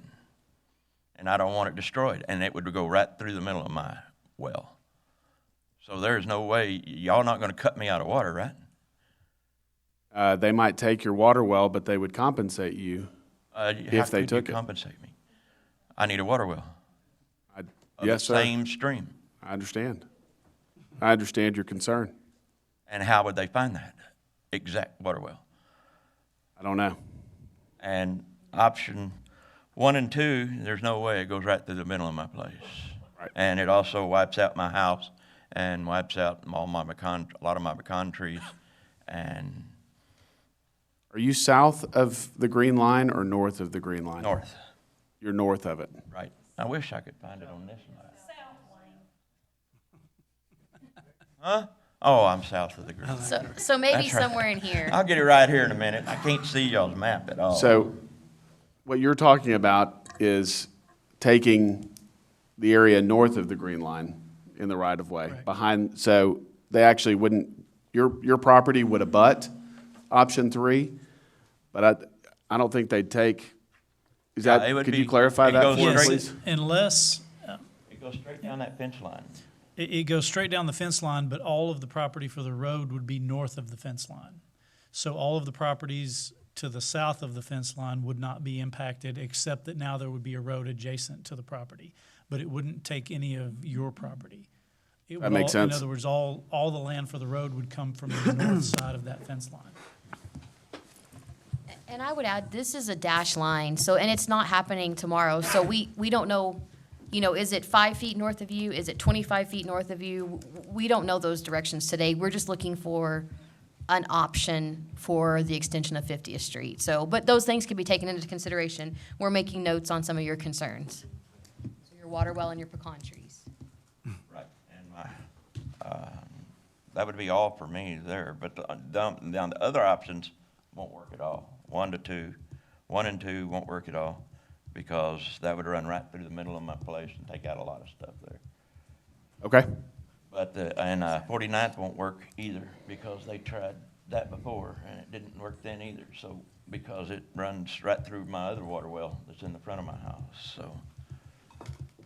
I mean, I can't see where y'all would have the right to take it away from me, I I've had it understand. my whole lifetime. Yes, sir. So the only one that wouldn't really hurt any of my family would be y'all go down Collie Lane. Okay, And I bet my brother will say here in a minute about his property. He'll be up here to talk about it too, so. You Okay. see my concern, and I've Yes, got all sir. that traffic on Chadburn Street already. right, And then y'all are gonna put another road in behind me for more traffic? right. That's pretty bad. I mean, that's crazy. Yes, sir, I understand. Understand your concern. All righty. I guess that's about it then. Thank you, sir. You bet. Thanks.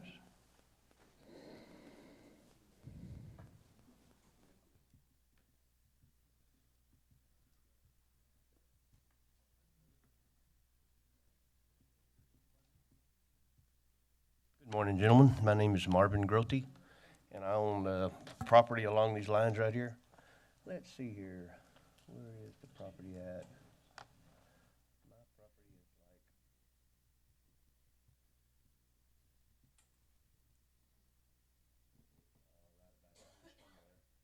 somewhere right in that, somewhere right in that area right there.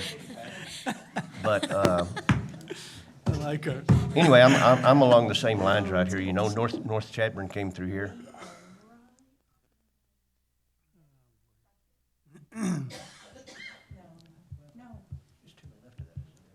So this building right here would be Keating's, the one I just pointed to, so that's Keating's right there. We're east of Keating. Okay, so somewhere in this general area. Yeah, our houses are all in that area. Okay, yes, ma'am, My thank you. brother-in-law Wayne also, he lives next door to us. Okay, Well, we used to own this whole plat of property right here.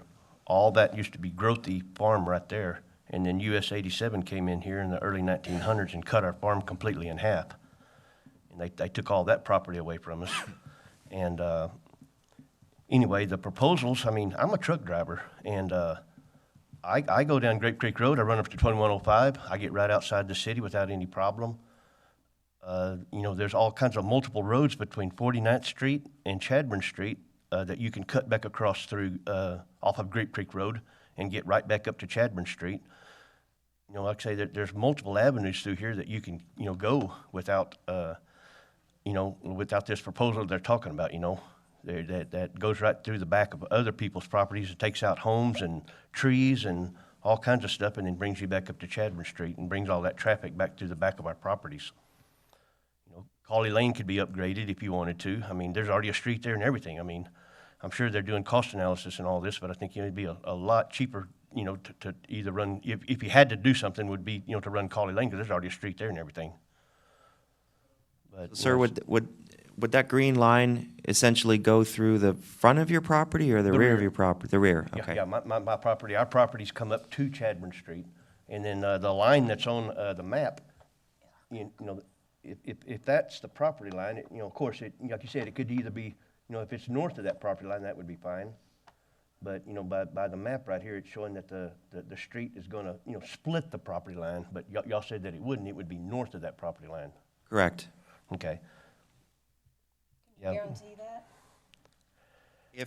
If we keep the same proposal and there's no further objections, this would go on to city council for a final vote. So if city council approves it, yes, it would make sure it would go north of We're just that line. opposed, yeah, we're Yeah. opposed And- about anything, you know, changing other than, you know, if y'all wanted to go down Cauley Lane. I mean, like I said, there's already a street there and everything, and yeah, and again, these are dash lines, so there's no set, like, we can't pinpoint it today. So again, we understand your concerns and we're making notes on those, but Right. It could shift 50, you know, it could shift a little bit depending on how the alignment actually worked out. So just be aware of that. I want to clarify something else. This is a future plan, so there's no time frame for when this would be done. It may not be in our lifetime. Exactly. It may be in 5 years. I mean, we don't know. But whatever change we make today could certainly be changed again before any plans to build the road were finalized. all right, we just want to show our opposition toward it. I understand completely. All right, thank you all time. Thank you, sir. Thank you.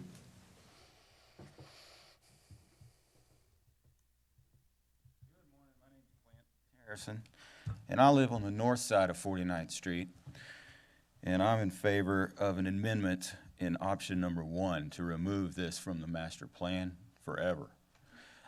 It's a future maybe, but it's a lingering issue that has affected me once before on having to get a variance to get a building permit because I live on the corner of 49th and Ernest, which is a city street that's not developed, maintained, or in use.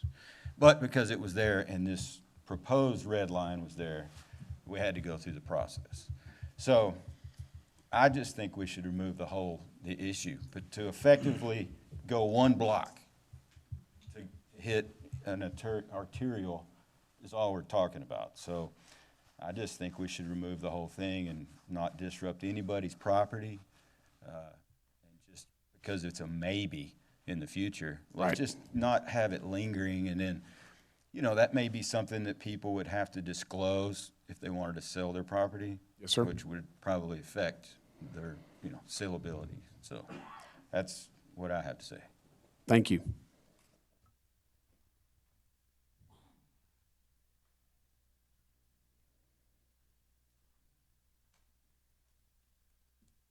Morning, gentlemen. I'm Dwayne Morrison, and my lot, my property is right there where the O is, on option number 3. I live on Cauley Lane. My property's 1,300 foot deep. I like option 3. I think option 3 is a good choice. We looked at this several years ago when we cut 50th Street through going to the Robert Lee Highway to try and get some traffic in and out from the rodeo, because it can be chaotic out there when there's something going on at the Lincoln School or rodeo. So we needed an entrance and an exit getting away from Grape Creek Road. We cut 50th Street through on the east side, and it was in our plans to take it on through on the west side going to 87, and the plans fell through. I like option 3, just taking 50th Street right straight on through. You would be going through the back of my property. Now, I see the line where green is drawn, and I see half of it out of mine and half of it out of my neighbor's, which I like. When he said 80 foot out of the one north, I don't like that so well, but that's something we could live with. I could live with. But I do like the option 3 of going through. I think we need the road. I think we should have had it. It just make things a lot easier out there. So I would be glad to sell some of my land, 80 foot of mine, if that's what it took. I'd prefer to sell you 40, and let's get a road cut through there. I'm all for it. If you do it in 5 years, I might be there to talk to you. If you do it in 20, you're going to be dealing with my daughter-in-law. So, thank you. Thank you, Mr. Morrison. Good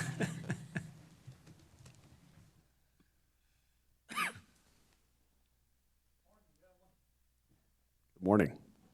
I'm Mitzi Harper, and this is my husband, Dayton Harper. We live on Cauley Lane, 435 Cauley Lane, and we have 20 acres there.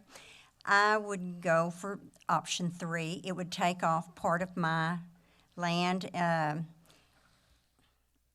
we have a high-dollar fence that would have to be replaced. We have a water well that would have to be replaced also. I'm not for sure if it on the 40 or the 60. I'd like to know more about that. My name's Dayton Harper, and I'm going to agree with Mr. Morrison. Seems more fair if we're going to have to give up some of our property, let our neighbor to the south and neighbor to the north split that. Share it. We have a water well, and which we use at the house, but we have a secondary well. If we give up the 80 foot, it's going to take our secondary well. Like you said, we have a nice fence and we take care of our place, but let our neighbor give half of it. Okay. But anyway, we appreciate you guys and appreciate the outcome. Thank you, Mr. and Ms. Harper. Thank you. All right, anyone else wish to speak on this case? Please come forward. All right, I'm going to close public comment. Anyone have any thoughts or wish to make a motion?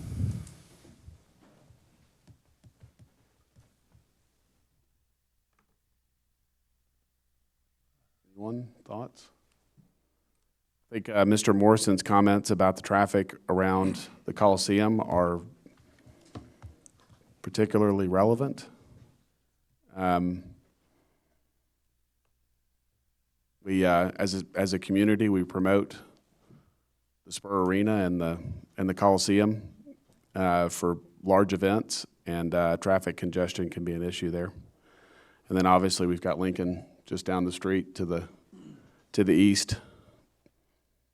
So it would be nice to have a road that extends over to Chadbourne from the north end of those properties. Those are my thoughts.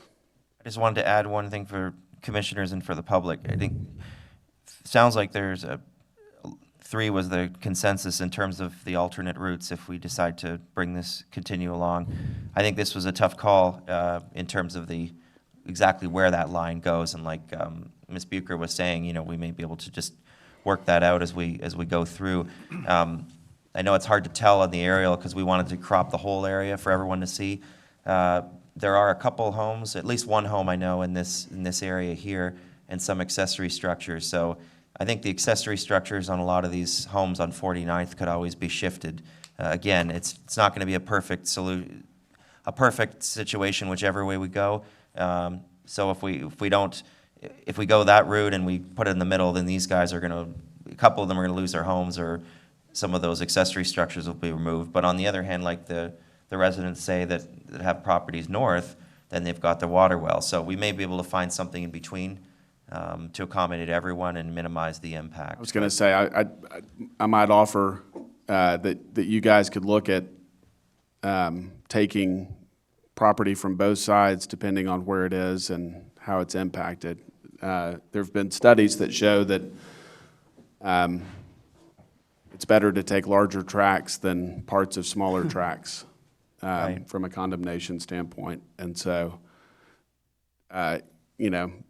moving north and south along that line to try to find a way to work with the folks that are impacted Well, and I think there'll might be be a good solution. I think there'll be a huge study if this ever comes to fruition. I mean, I don't think this will be taken lightly. Again, we as staff just saw an issue arise and wanted to bring it forward with options. Again, City Council will make the ultimate decision, but we would just like to get y'all's consensus on, would you support an option if we had all of these up there? All right. Anyone else have thoughts or wish to make a motion? All right. This is just my personal, because I live on this side of town. Yes, sir. I don't like any of them. Because you're messing up people's homes, property. Yep. That's just part of it. Of course, I'm familiar with that area. You have 2105, you can come down Grape Creek Road, you can come over to Armstrong, come down and come across 50th to get to Coliseum. Or go down Chaburn.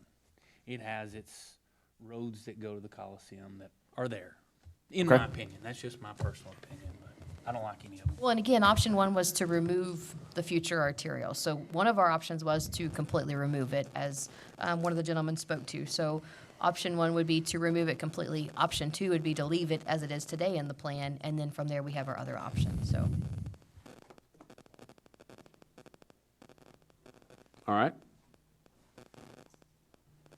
Anyone wish to make a motion or share their thoughts? I make the motion to go with option one. To remove it? Yes. Okay. So we have a motion and a second to remove this arterial from the master thoroughfare amendment. All in favor, say aye. Aye.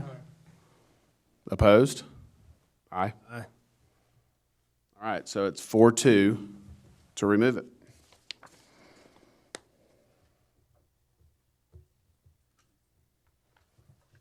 All right. Jumping back to the front of our agenda.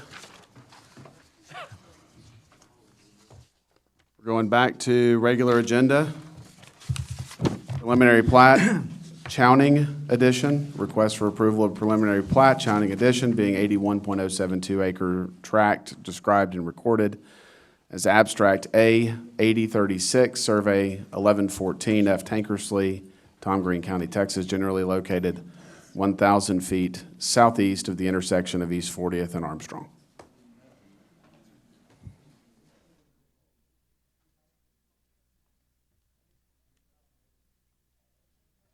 Good morning. We're going to go ahead and take B with this, which is the final plat for this, near this property. Travis, can you read me the caption in for B as well? Oh, sure. B, Chowning Edition, Section 1, a request for approval of final plat, Lot 1, Chowning Edition, Section 1, being 6.092 acres, generally located 1,500 feet southeast of the intersection of East 40th Street and Armstrong Street.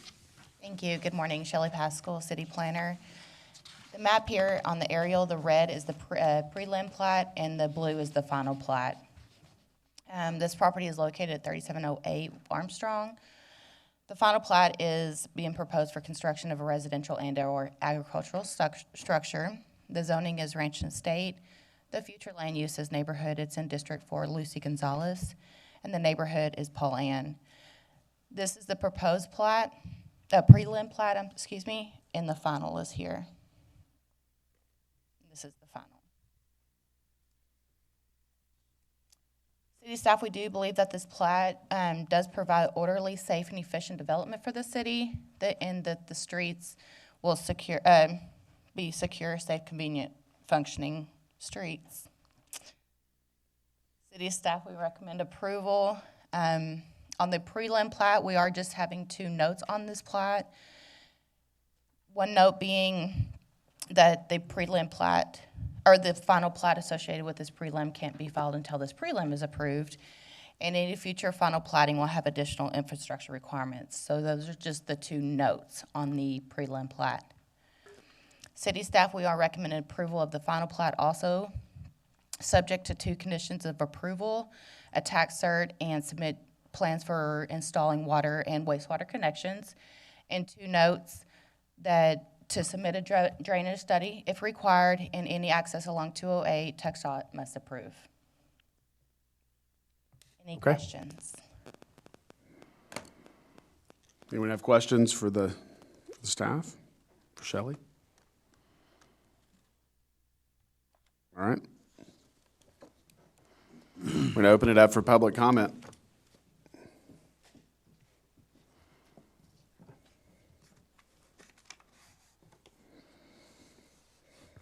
Good morning, Russell with SKG. Just be happy to answer any questions. We do have the preliminary plat here so that you can sign that and get that one note covered, and then we'll be ready to move on the final plat. So thank you, and happy to answer any questions. Thank you, Mr. Gully. Anyone else wish to speak on this case? All right, I'm going to close public comment.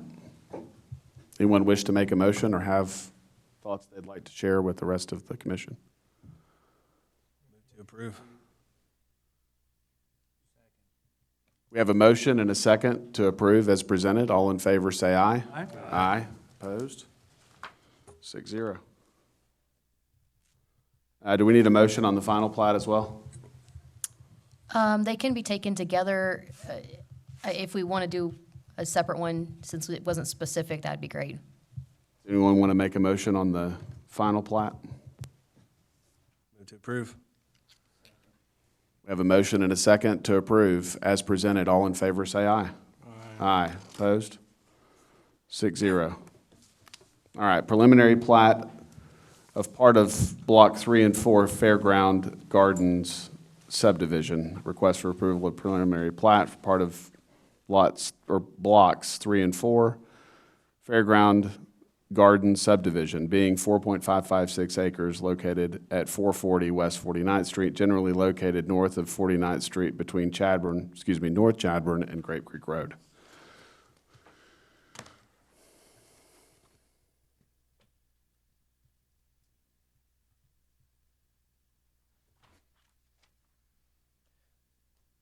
Good morning again, Commissioners. Jeff Fisher. Next case is today, and we're going to do these combined. You can do one motion or 2, a preliminary plat and a replat for the Fairground Gardens subdivision. The preliminary plat is for blocks 3 and 4 in the original subdivision, and the replat is all within block 4. The zoning is ranch and estate for this area. The future land use rule, District 2, Tom Thompson, Riverside neighborhood. Property address right now is 440 West 49th Street. So this is related to that thoroughfare plan case we had just discussed today. The applicant had come in for a replat and noticed that the future arterial was going to be kind of towards the back of the property, but in the middle would separate his home and some of the accessory buildings. And so the proposal is to do a preliminary plat for all of the land in red, and then just do a final plat down here. Wants to build a second home on a separate lot. So the new home would go down here. This would be replatted, and then the remainder in this future thoroughfare would be essentially kicked down the road. Now, if council ends up removing it, then this won't be an issue at all. I need to cover the replat for part of Block 4 as part of this discussion? Yes. Okay, so D, request for approval of a replat, part of Block 4 Fairground Gardens subdivision of variance from Chapter 10.3A2 of the Land Development Subdivision Ordinance to maintain a paving width of 24 feet in lieu of the required 40 feet for West 49th Street and Urban Local Street, being 1.023 acres located along North 49th Street between North Chadbourn Street and Grape Creek Road. Okay. So this is the preliminary plat, is all of the red. So the existing home and structures are all in the back here. This would remain as a Lot 1. This would be the future 80-foot minor arterial. And then there would be another lot here, a lot 2, and then the lot 3. So the proposal, as I understand from our consultant, is that they would build a new home in lot 3. This would be just the replat, and then the preliminary plat would be for all of this. So essentially, you're taking the 2 blocks and you're turning them into 3 future lots with a future minor arterial, and then 1 replatted lot to move forward. The replatted lot is just over an acre, as well as they've requested a variance to maintain the paving width on West 49th Street of 24 feet with no curb and gutter. The preliminary plat, which includes this lot, would be 4.556 acres, so you've got 3 lots and a future minor arterial. Just, if you don't mind going back, I'm sorry to interrupt. You're showing 3 lots. Is that because of the right-of-way? Correct. So does it become 2 lots now that the right-of-way is no more? Well, the preliminary plat also is a blueprint, so we're going to get to that in a couple of minutes. Okay. Sorry, go and ahead. amending one of the conditions to address that. Well, and council would still have to approve the condition of the removal. So the master thoroughfare plan will go on to council, so we Okay. still have some action that's Great. necessary. All right, thank you. So 9 notifications were mailed, and again, just the replat requires the notification. 1 received in favor from this owner down here, number 5. Staff believes both proposed plats conform with the comprehensive plan. This is a rural area. It's zoned ranch and estate.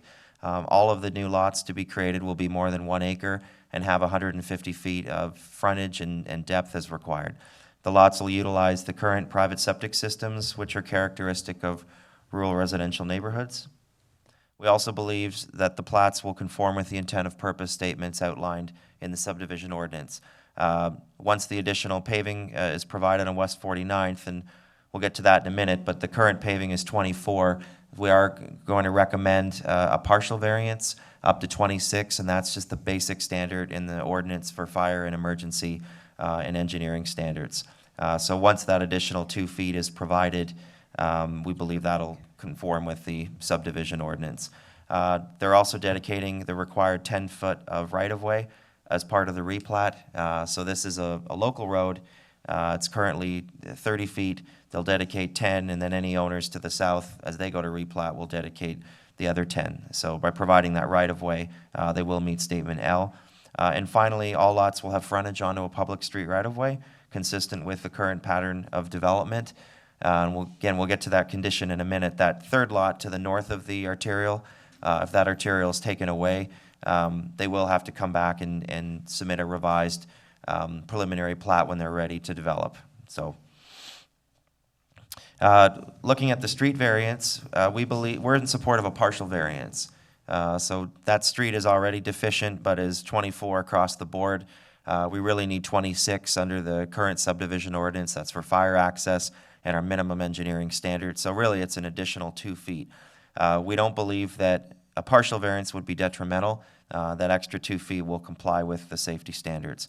We also believe that this is unique in that it's 24 feet across the entire subdivision and 40 feet if we ask them to do, so that'd be an extra 8 feet or 6 feet with a sidewalk would create an irregular jog in the street, and that's not going to help the neighborhood at all. So the additional 2 feet, yes, but we're good with the variance on the rest. Is there a hardship? Not necessarily, but the 2 additional feet would improve the street functioning. And finally, they're not varying any other city ordinances. When they provide that 2 feet, they meet the minimum standard in the subdivision ordinance, meet the International Fire Code, and meet the minimum engineering standards. We don't want to leave it at 24 and miss the opportunity to meet those standards, and we've discussed this, I guess, with other replats as well. So this is west on 49th, north of the property. And I'm going to have Mr. Mitchell Gatlin, who's in our engineering services department, talk a little bit about the TxDOT lane width requirements. And I think this will provide a little more technical information to what we've started.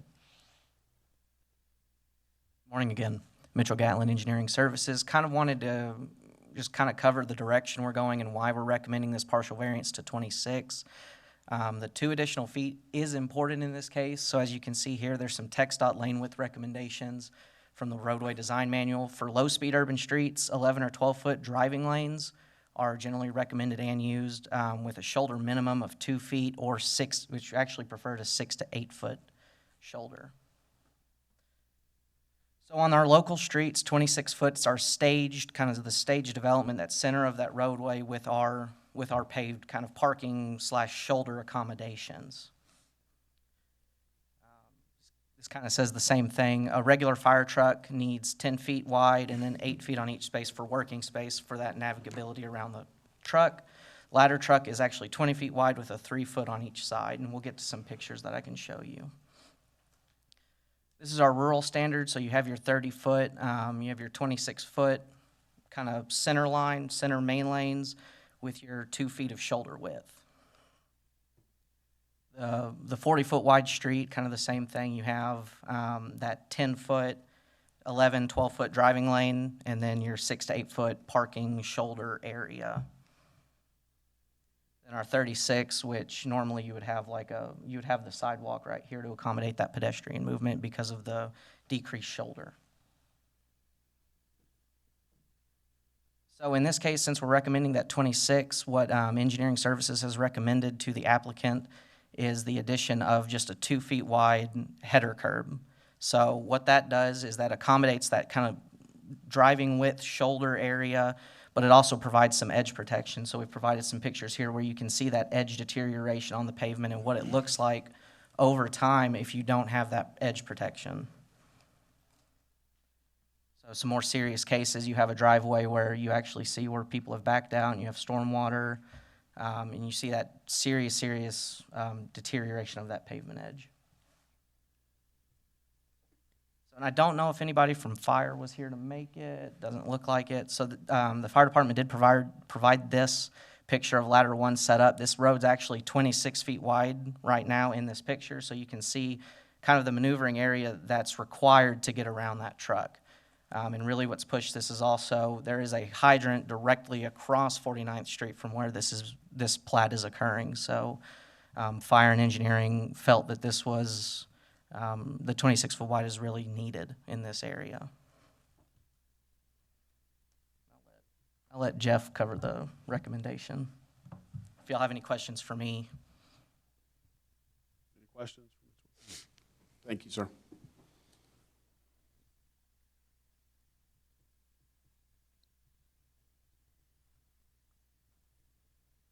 So staff is, based on our review and the technical analysis provided by engineering, approval of the preliminary plat of part of blocks 3 and 4 of the Fairgrounds subdivision, and approval of a replat of part of block 4, Fairgrounds Garden subdivision, with approval of a partial variance requiring 26 feet of paving, and that can be that 2 foot header curb, would meet that test, as I understand from Mr. Gatlin, subject to the 5 conditions of approval as outlined in your staff report. So just quickly go over the conditions. Preliminary plat, no conditions but notes. Relocate the accessory structure before final plat of lot 1. So that's that lot north of the arterial. If they ever go in and final plat it that way, as it currently stands, there is an accessory building, they'd have to shift that. Submit a revised preliminary plat and associated replats if the future arterial road is removed. And this condition, we've talked to Russell with SKG, this would be at the time that they choose. So even if this went to council, this thoroughfare plan, and let's just say they removed that, they wouldn't have to come in the very next day and revise their preliminary plat. But when they go to develop it, they will. They'll have to match what was approved. And third, infrastructure, construction and improvement requirements prior to final platting. The conditions summary for the replat: provide a copy of the tax cert, relocate the existing chain link fence out of the right-of-way, prepare and submit plans for the required improvements to West 49th, submit a financial guarantee or this variance, provide a site plan showing existing structures and septic systems and specify the water source for Tom Green County, and 5, install the necessary water service line to the new lot. And this concludes staff's presentation. Anyone have questions for Mr. Fisher? Thank you, sir. I'm going to open it up for public comment. Good morning, Russell with SKG. ultimately, we would, and we want to thank staff for working with us on this. This is for, I guess, a lady lives out of state, her husband passed away, her father owns this entire tract, so she's wanting to move back to San Angelo and build a house, set a house on this one lot. So that's kind of why we're going this route. We're having to plat it out so that she can get financing for the house. So that's why we're here asking for this. Ultimately, we would ask a full variance from the street width improvements.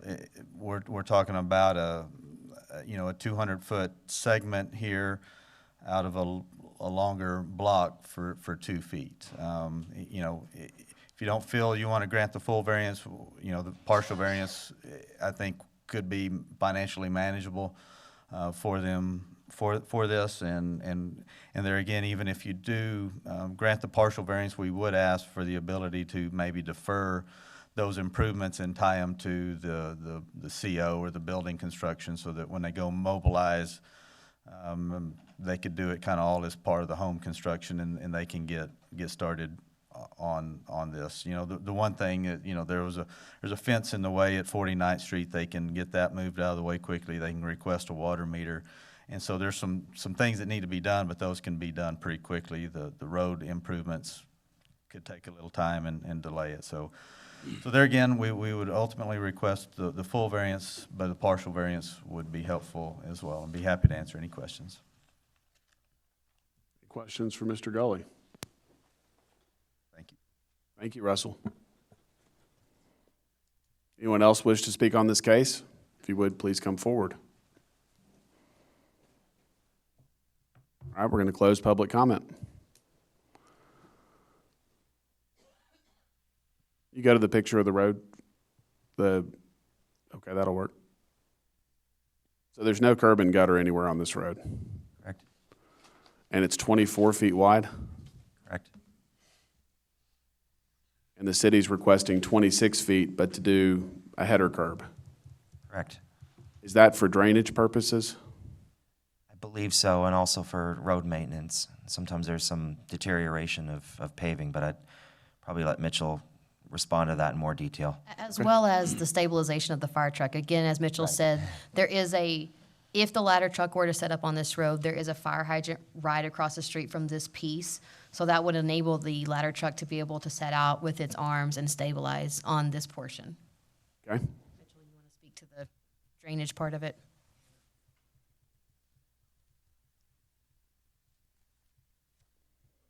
Really, on the drainage side, the drainage really wasn't the motivating factor. It was really more of the fire safety and the kind of getting that shoulder width for the fire truck was the main driver behind all of this, and the edge protection of that asphalt. Okay.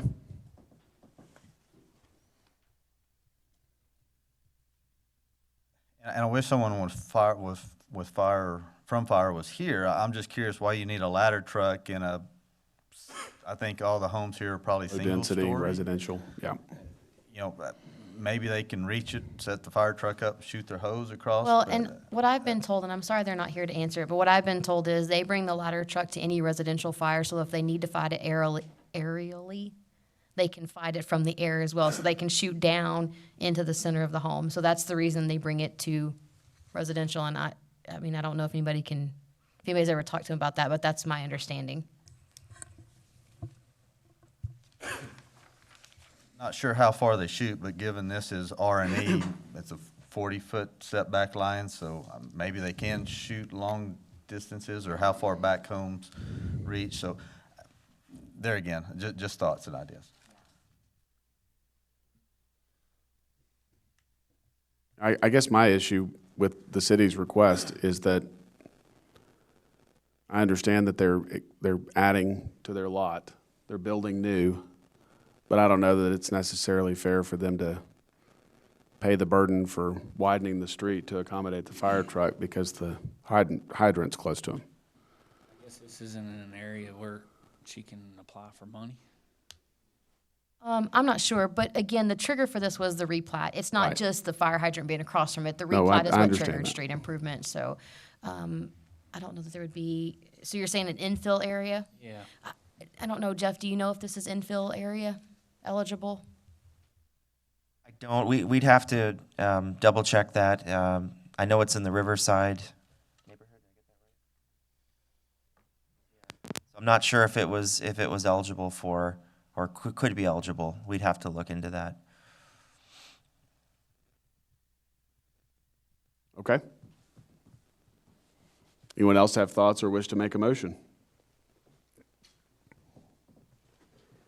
Mr. Garley, what are you asking for? Or recommending, or what is your opinion? Ultimately, we would ask for the full variance, but if your heart's not in the full variance, then at least the partial variance for that 2-foot strip. Thank you, sir. I'll make a motion to approve the preliminary plat and final plat with a variance, full variance of, or I guess a full variance to allow maintaining a paving width of 24 feet in lieu of the 40 feet. A second. Okay, we have a motion and a second to approve the preliminary and final plat granting the full variance on the paving width. All in favor, say aye. Aye. Aye. Opposed? 6-0.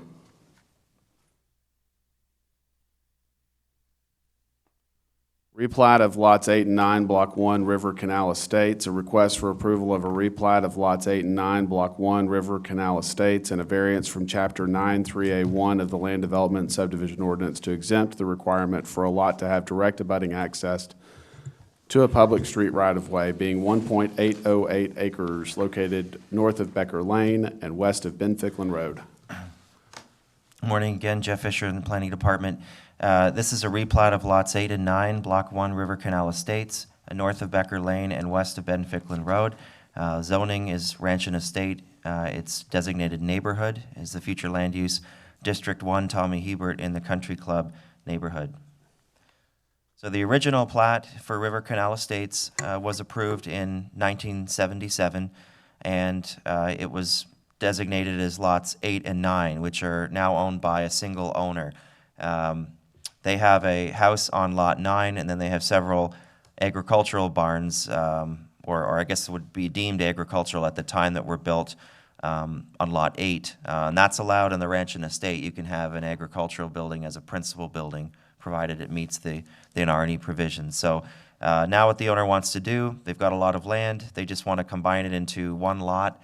By combining into one lot, they'll be allowed to expand and add other residential accessory buildings on this lot and not have to worry about exceeding, the lot size or having setback issues. They'll just be able to have one larger lot. So that's all this is today, is a replat of 8 and 9 into 8A. They're also requesting a variance from direct and abutting access to a public street. So Becker Lane was approved in 77 as a private street, and it's existed that way ever since.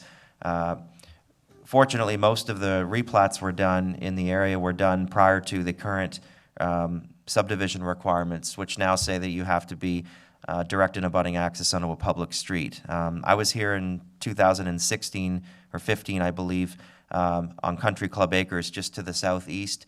They had originally applied for a replat that was not going to have direct and abutting access. In that case, they were trying to go from one lot and adding 2 more lots, so they'd have 3.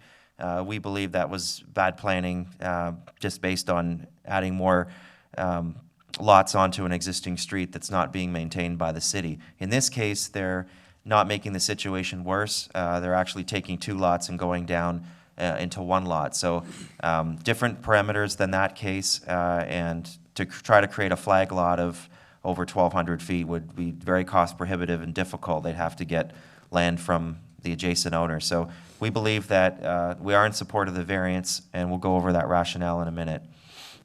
11 notices were mailed. We received 2 in favor, 1 from the property owner and 1 from the owner across the street, none in opposition. Looked at the comprehensive plan, we believe that it conforms. The lot is located in an established single-family neighborhood that's consistent with the future land use of neighborhood.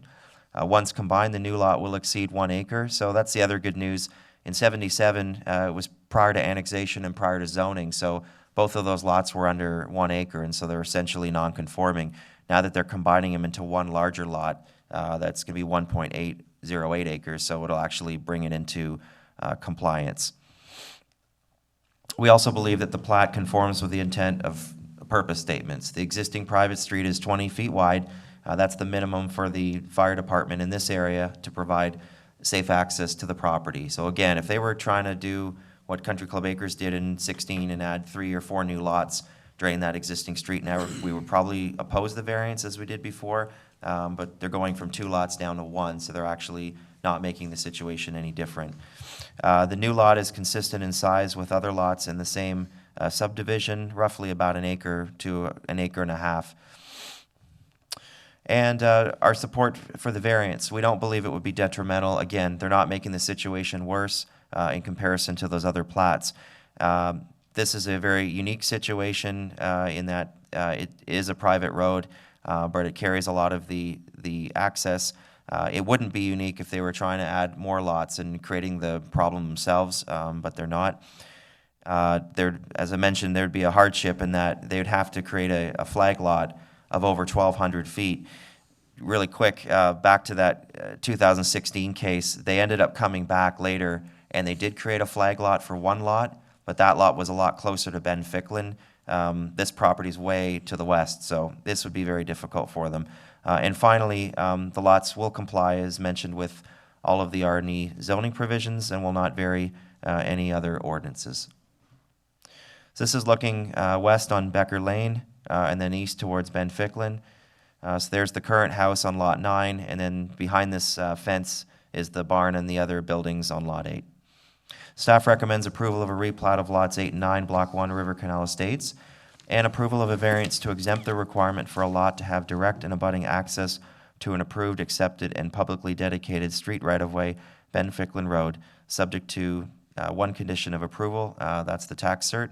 Couple notes, a drainage study is required if the impervious area changes by 5% and development of a site exceeds 1 acre.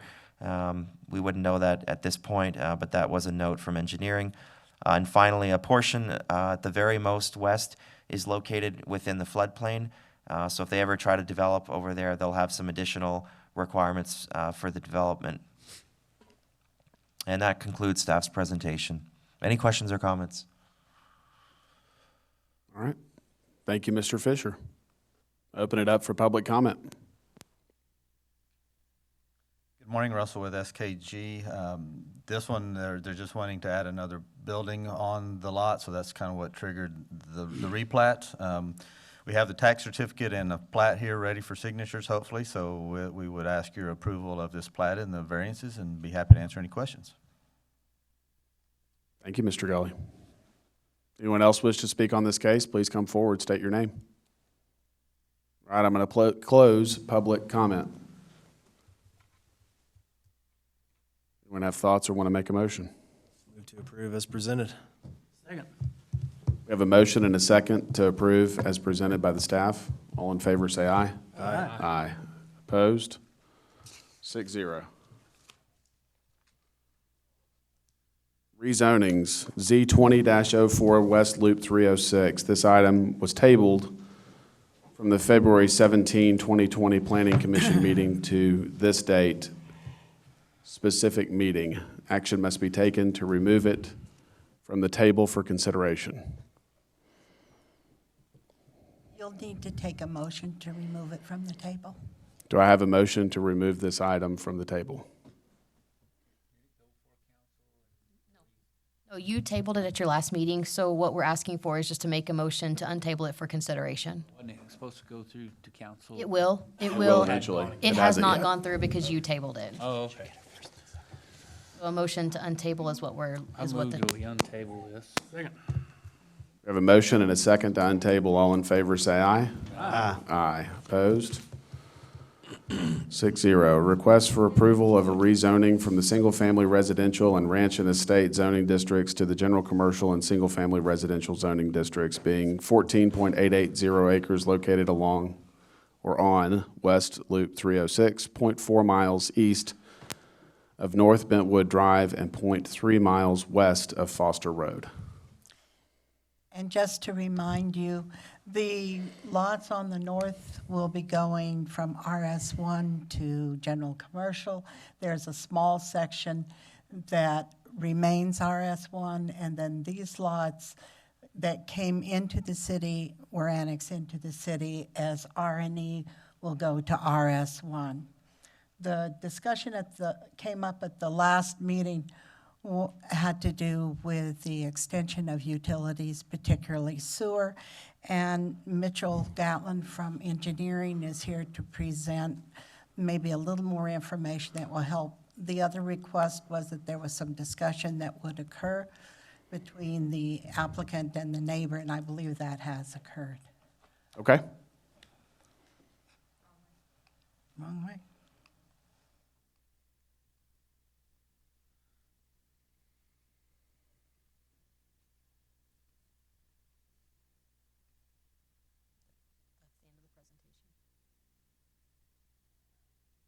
Okay. Mr. Gatlin.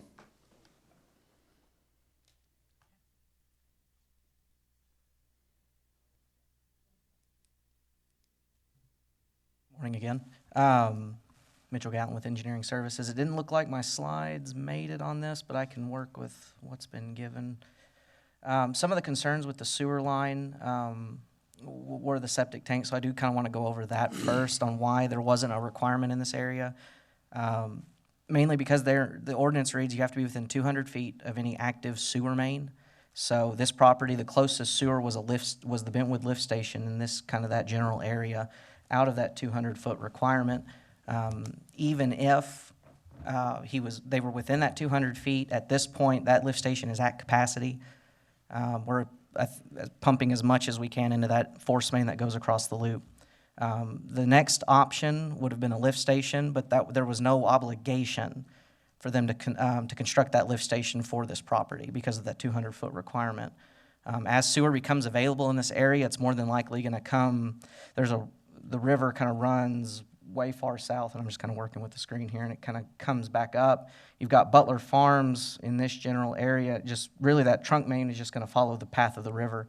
And it's going to be development driven actually from that east portion. There's an AEP feed track kind of at the south part of this property that sewer line would eventually gravity into that line. And I guess one of the other concerns was, what if somebody's septic tank fails up here and your 8-inch main has been run? Assume that you have a main that's been run all the way to that trunk main. Is somebody up here required to run, 1,000, 5,000 feet of a main just because their septic system failed? The answer to that's no. There's still the 200-foot requirement. So they could actually still just replace their septic, re-permit it, and be good. It's really just going to be driven from as those septic systems fail this way, assuming there is sewer within 200 feet. Okay. Questions? No, sir. Thank you. I do have a question for the staff on this. Are there any requirements within the subdivision ordinance as it relates to single family or ranch and estate on lot sizes for septic? Not specifically to septic. So ranch and estate would be your 1 acre minimums per the zoning ordinance. Single family or RS1 would be a smaller lot size, be 50 by 100. The septic requirements are So 5,000 feet is the minimum lot? in single family residential, yes, Okay. 50 by 100, 5,000 square feet. The septic permit has to do with the county's environmental health department. They require, if you're connecting to city water, they require a half acre. If you were on well, they require a full acre. So those are the two requirements. So if you were proposing to do wells, you would probably need to be ranch and estate because you'd have to be over an acre anyways. This is on city water. They can do half acre and therefore are requesting RS1. Okay, so are these half acre lots, they're going to have individual septic systems? That's correct. So are we not going to have leaching fields in the backyards of all these houses? They will. They will have fields, drain fields. That's tight. I mean, are we not, is the area of a backyard not going to be the leaching field? Mr. Gully, could you, could you speak to this? Before he gets up I'm there, concerned that about part- the environmental And part of the impact. answer to that is the state law requirements are, as Hillary said, all you have to have is a half acre, unless there are some circumstances where topography, soil types, those kinds of things can create a need for a larger, but the basic minimum is a half acre. And Okay. that assumes enough land for that field. Okay.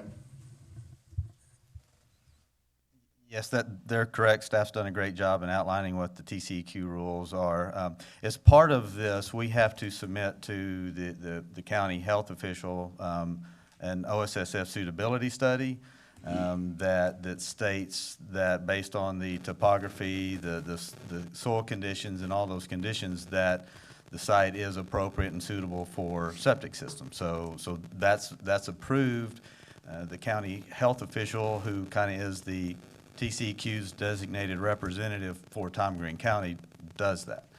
And so, and even how they've derived it, the half-acre rule is that gives you room for a septic system, effectively a drain field, to fail and have adequate room to have a replacement area that even within that lot or that backyard, you could have put in a whole new drain field. So these are half-acre lots, 23,000 or 22,000 square feet in size. A drain field for say a 4-bedroom house on these soil types probably be, say you do 2 parallel drain fields, they're 3 foot wide, 3 foot apart, and 3 foot wide. So that would be 9 foot wide, say by 80 feet long.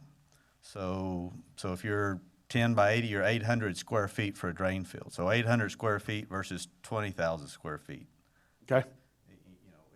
And I know, Mr. Brooks, you had issues with septic systems, and that's the nature of your issue out there is there's a big shallow groundwater issue that you get into and have issues with. We don't have, we're significantly great distance away from the South Concho River here, so we don't have a groundwater influence from the river and that gravel zone that could impact sewer systems like they impact other areas,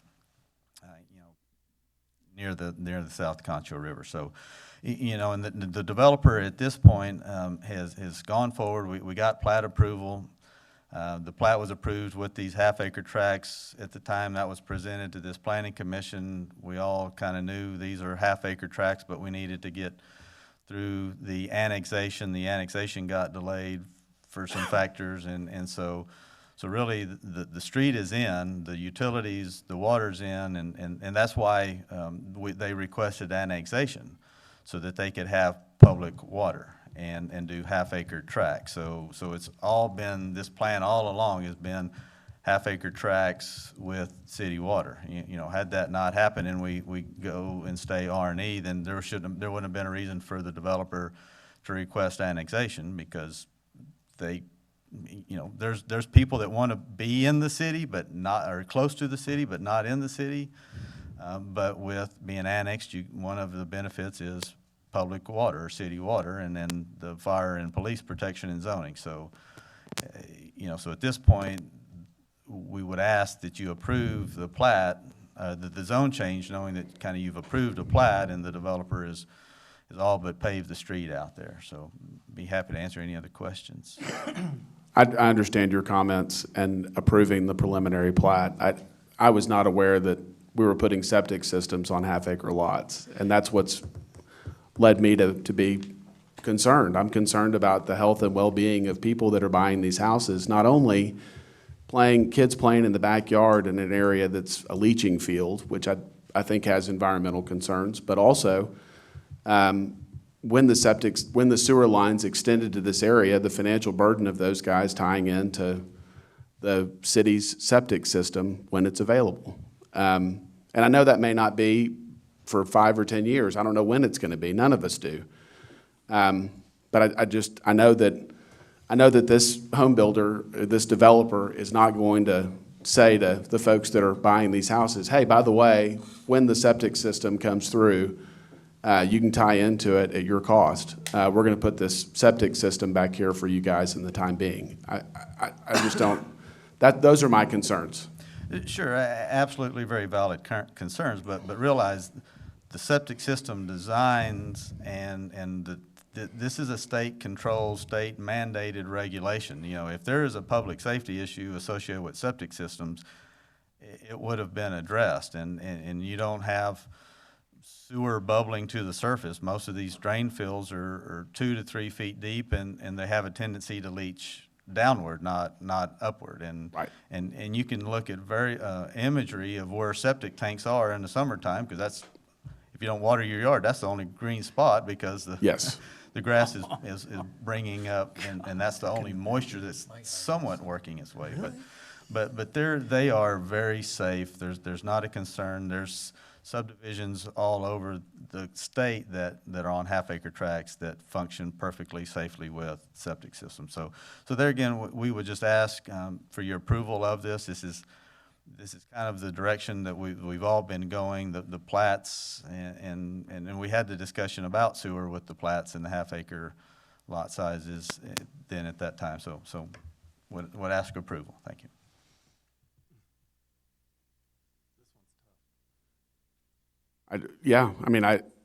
Septic on ranch and estate makes sense. It's an acre lot. The size of these lots concerns me. Plain and simple. That's what caused us to, the comments from Mr. Eustace that raised the flag about septic systems in the first place. You're right. And prompted this. And we meet with Mr. Eustace and his client and talk through all of that and the whole sewer issue, and yes, sir. And they're satisfied. He kind of pulled any concerns that he had regarding that. And I think Mr. Eustace can confirm that. Thank you, sir.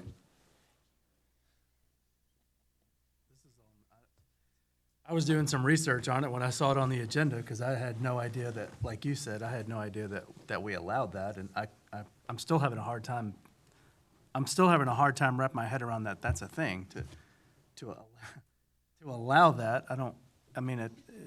I can tell you for TCEQ to even allow that to happen, it is beyond me. I mean, the landfill, we're not even allowed to have a white piece of notebook paper fly over the fence onto the cotton field next door. That's a fact.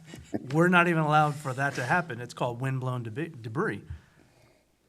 But we're allowed, but this is allowed. I can't wrap my head around that. It's crazy. Mr. Eustace? Yes, we did meet at Russell's office along with Erica Carter. The deal is, we understand the dilemma that the developer's in. I think Mr. McLaughlin is probably of the same opinion still. He just decided he didn't want to fight. Understand. Someone over this issue. So he still does have a concern, but he said, let's just back off and not fight and just let the city make the decision. So. Okay. Yes, Mr. Gully. Sorry, Joe, you bring up a great point. If the TCEQ has a concern, they're going to regulate it very stringently. So the TCEQ that regulates you very stringently has set the limit, the minimum, at a half acre. We're over that. So guess what? That should mean that the state of Texas Commission on Environmental Quality is perfectly fine with half-acre lots and septic systems with a public water system. Now, if this was wells, then you have to go to 1 acre, because guess what? You have a well very close to a drain field, and you have to have separation requirements. So part of this is that pure and simple. So there again, we would just certainly ask for your approval of this zone change. So what you're saying is you're okay because the state said that that's okay. That makes you're good, right? So then we should be good with earlier today with the 200-foot rule when we notify customers, because the state says that that's okay, right? So we all agree. We're all good. I didn't argue that with you. Thank you. Out of curiosity, how much money does the city miss out on in sewer rates? Not enough to cover the cost. Right, it's probably a significantly smaller portion than if you if you force the developer to do 1 acre lots and you cut the number of lots in half.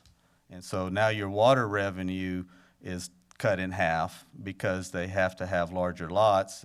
Your tax base is cut in half because you don't have as many homes. So really, it's a detriment to the city by not allowing a denser population of lots to go in here. So, you know, there's a cry for homes, a cry for houses and lots, and so we're trying to do that here, and yet we're trying to be throttled back from that. So, and there again, the septic systems, if it was a concern, the TCQ would be all over that.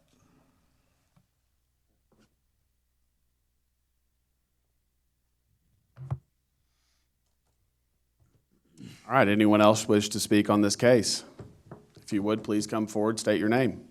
I'm going to close public comment.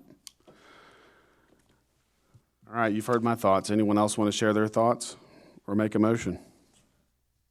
I think they're meeting the regulations, and it'll provide more housing. So, I mean, I'm in favor as long as it follows the rules, which it sounds like they're doing, so that's the main thing. I move that we accept as approved. Second. Okay, we have a motion and a second to approve as presented. All in favor, say aye. Aye. All opposed? Aye. 5-1.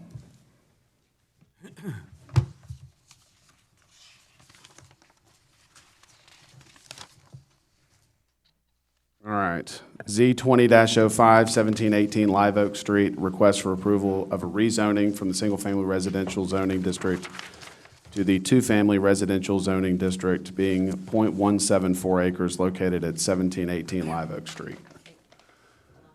Recuse yourself. Okay. Mr. Brooks has recused himself. We do have a quorum. Okay, yes, sir.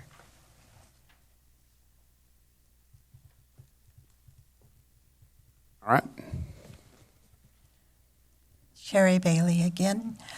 This is a request to rezone from RS1 to RS2, as you indicated. This is a corner street of property. Here is Van Buren, and this is Live Oak.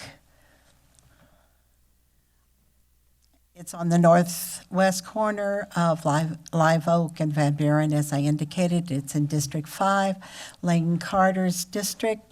The neighborhood is Santa Rita. The future land use for this area is neighborhood, and RS2 fits into that category. And as we indicated, the present zoning is RS1.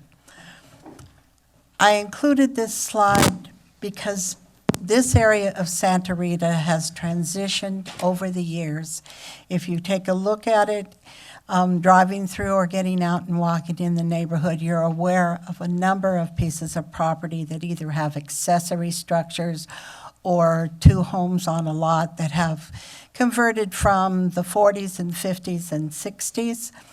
There are 3 pieces of property that are directly south of this that are zoned R2 for the exact same reason.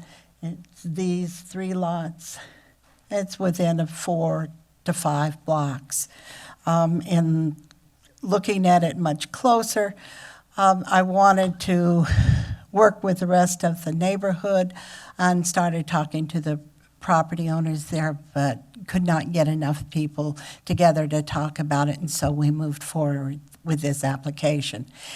This piece of property has one door that faces Live Oak, and then a second door which faces Van Buren.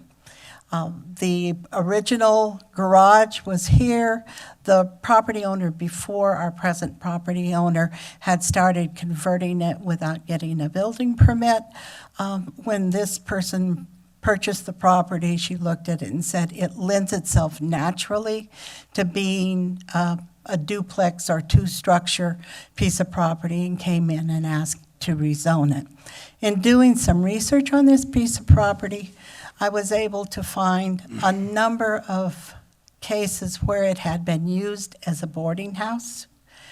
In the late 70s and through the 80s, it was listed in the campus newspaper along with another whole list of properties in this block and the block to the south and across the street where there are accessory structures as a student rental, so it often had 2 or 3, and that's how it was advertised. So it was often rented to 2 or 3 others who might have lived with a family, and in a number of cases it was rented out individual rooms to number of students, and then they jointly use the property. So it has a history. In sending out notifications, I did get some calls, and I believe I included that into the packet that you got. The main request was, where's the parking going to occur on this piece of property? Van Buren is a parking lot for a number of people. There was concern there, particularly since it was on a corner. But in talking with the applicant, this area back here has plenty of room to meet the parking requirements, and she's aware that and is planned to convert that area into parking, along with obviously the driveway that goes to what was the garage. In our rationale for approval, we believe that the comp plan, as I said, designates the area neighborhood. This accommodates that use, both RS1 and R2. We believe it is consistent with the surrounding uses of property and the zoning in the property, and it's an area that is in transition. We believe that these older sections of the city, as you're well aware, are transitioning to multiple uses, and this is consistent with that. We believe there will be little or no effect on the natural environment. There is a demonstrated community need for existing housing, and that has a long history, as I was able to find out. And this parcel will be consistent with the adjoining properties in the area. Staff is recommending approval of the rezoning from single family to 2-family. And that concludes the presentation. Do you have any questions?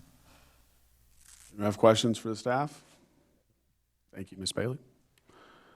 I'm going to open it up for public comment. If you wish to speak, please come forward, state your name.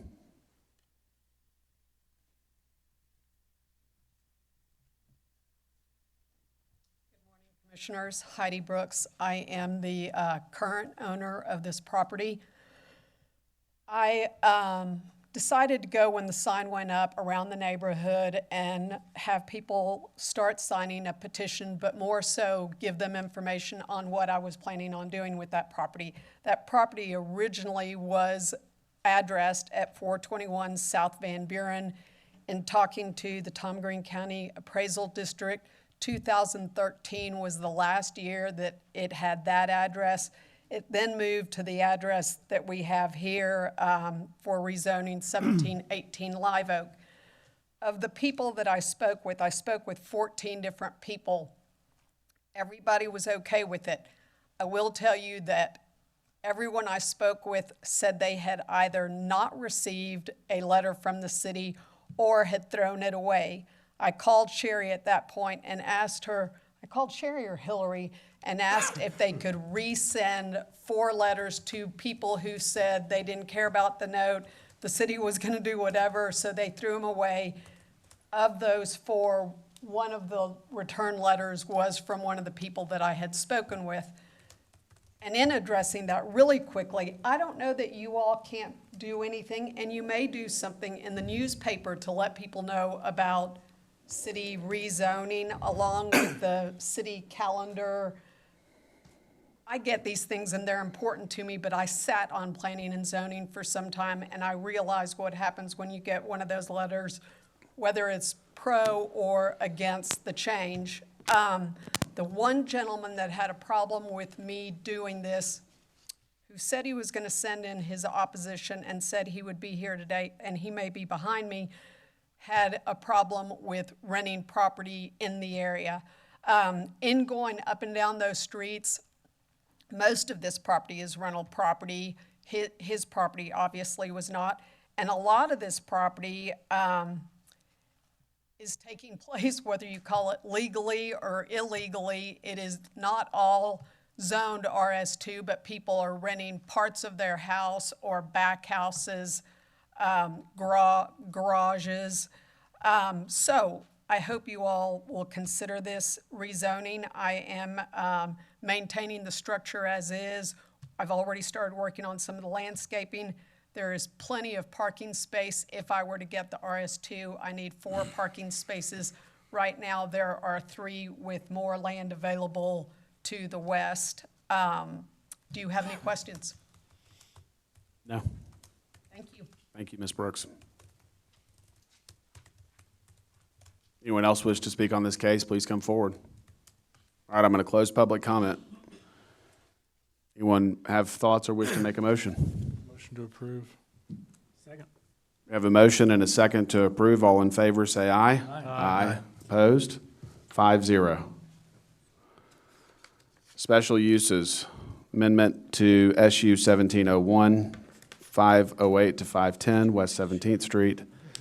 Request for an amendment to special use SU 17-01 to allow the sale, rental, and leasing of heavy trucks and accessory equipment, in addition to sale, rental, and leasing of passenger vehicles, motorcycles, and light and medium trucks, being .344 acres located at 508 and 510 West 17th Street. Jeff Fisher again, Principal Planner. This is an amendment to a special use that some of you that were on the board in 17 and as amended in 18 had approved. The applicant got approval for an auto sales, basically a car dealership that allowed the sale of automobiles, light and medium trucks and motorcycles, not boats and not heavy trucks. The proposal today would be to amend that special use to allow the additional uses, the sale and rental and leasing of heavy trucks and equipment. So we're talking the truck cabs, we're talking trailers, and some of the box trucks. This is not allowed under the current special use, and so this amendment is required. It's located at 508 and 510 West 17th, Lucy Gonzalez, District 4 in Blackshear. Future land use is transitional, zoning is CN. This is the site plan that was approved in the original site plan in 2017. They are working through the building permit process. At the time we went out to do a check on a final certificate of occupancy, we noticed there was a heavy truck cab and some trailers that were parked there, and we realized that's not allowed. This is just a car dealership and not a heavy truck dealership. So the applicant talked, the owner talked to the current applicant that I guess is leasing the property or will be, and they've decided to come in with this amendment. So just quick recap, this is that site plan that you all had approved already. So they were moving the existing home, which is now a sales office, up to here. They are still required to pave the parking and fix some of the landscaping. So staff is recommending denial for various reasons on this. They can still move forward with this site plan for the auto dealership, but we have issues with the heavy trucks. This is looking at some of the photographs. This is north on Bryant Street. South on Bryant, south from 17th. So as soon as you go west and south, you're in a residential subdivision. So this property is adjacent to North Bryant. And so on this side of the street, the underlying zoning was CN, and then it got a special use for a car dealership. Now they want to amend the special use for heavy trucks as well. So as you can see, they've done a lot of the final conditions of the previous approval. They've got the privacy fence. The zoning board of adjustment allowed it to extend into the front yard. There's the sales office. They still need to pave the parking. They still need to fix some of the landscaping that was some of those shrubs that had died over the last few years. As you can see, some of those trucks and trailers, the original cab was removed, so I don't have a photograph of that, but it would allow, there'd be no limit on the amount of trucks that could be stored and transported there if this was approved. So here's some of the trailers that you can see that are still out there. Staff's recommending denial, and for the following reasons.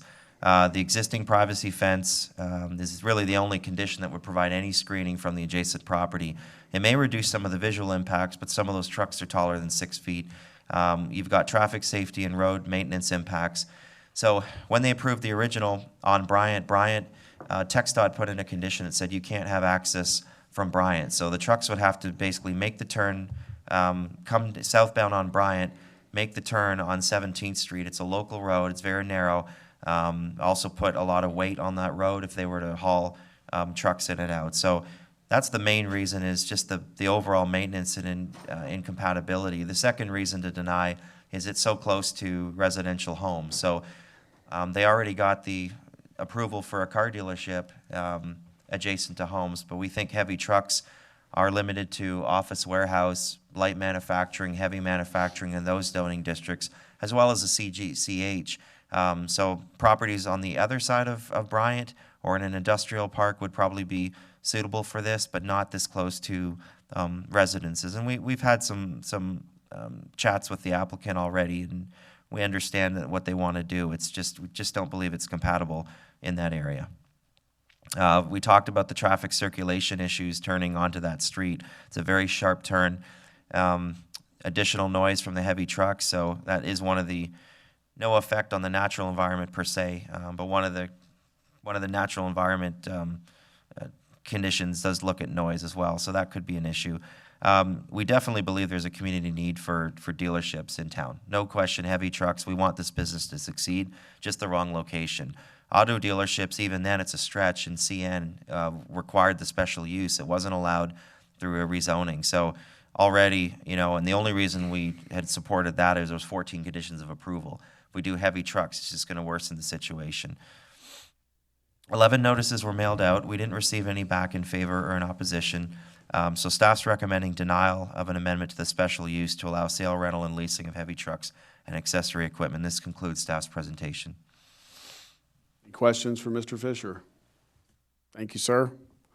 Open it up for public comment. Anyone wishing to speak on this case, please come forward, state your name.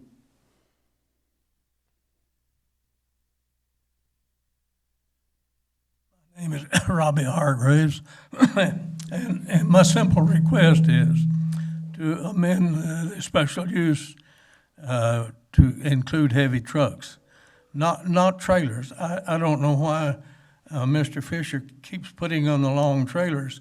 This is just a truck tractor. They're approximately 30 feet long. I don't see any difference in a medium truck and a long truck or a heavy truck. They're both about the same width. And why would it be any more impractical to turn a 30-foot vehicle in as it would a 25-foot vehicle? So my request is just simple, and it is compatible with the area. How it would impact the environmental, I can't understand that, because heavy trucks are coming up and down Bryant Boulevard by the dozens. As far as being compatible, that whole area there is automotive, and what the difference would be, I don't understand. Auto Wrangler is 1 block north. Waltz Auto Sales is right across the street. So I request that you approve this. Those locations that you mentioned don't have heavy trucks, though, do they? I'm sorry, I'm hard of hearing. The two locations, Waltz and Auto Wrangler, that you mentioned that are close to your site do not sell semi-trucks, 18-wheeler trucks, correct? No, they don't, but okay. Auto Wrangler sells 1 tons and 1.5 tons. Okay. And they have a long trailer that they load and unload off of the streets and in the vacant lot next to me. Yes, sir. Okay.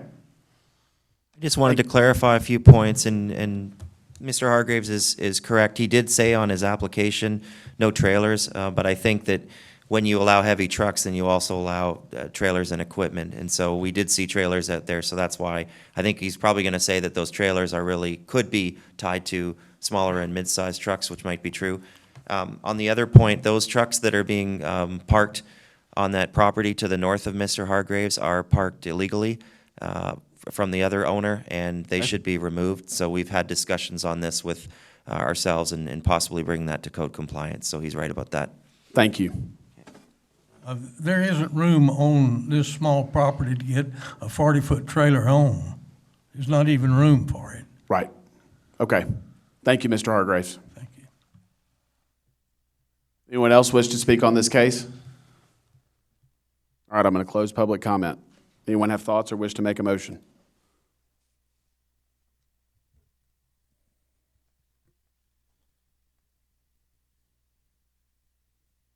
I think to reiterate staff's point, just one more thing. These heavy trucks and these equipment, let's say like a Bobcat, those equipment sales are classified as wholesale trade in our zoning ordinance, which would be an industrial use. So Yes. that is the reason staff is considering it incompatible with the residential. Not how much space the truck takes up as a parking space or the Bobcat or whatever. Mr. Hargraves is comparing size to size. I would agree with him. They're probably about the same size in a parking space, but these are a little bit heavier use, especially adjacent directly to residential to the west and to the south. So these are homes right adjacent to this property. All right. Anyone have thoughts? Motion to approve is written. Somebody to Will you go your- deny? Will you go to your slide? Yep.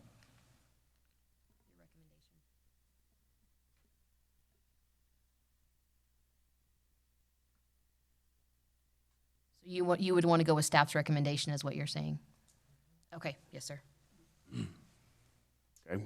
We have a motion to deny the special use to allow for heavy trucks and accessory equipment. Do we have a second?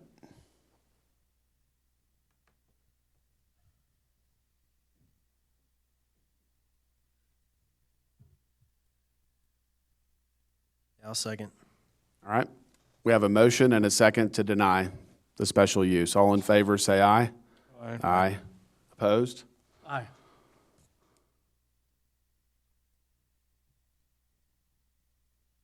Okay. In favor or opposed? 4. So 4-1.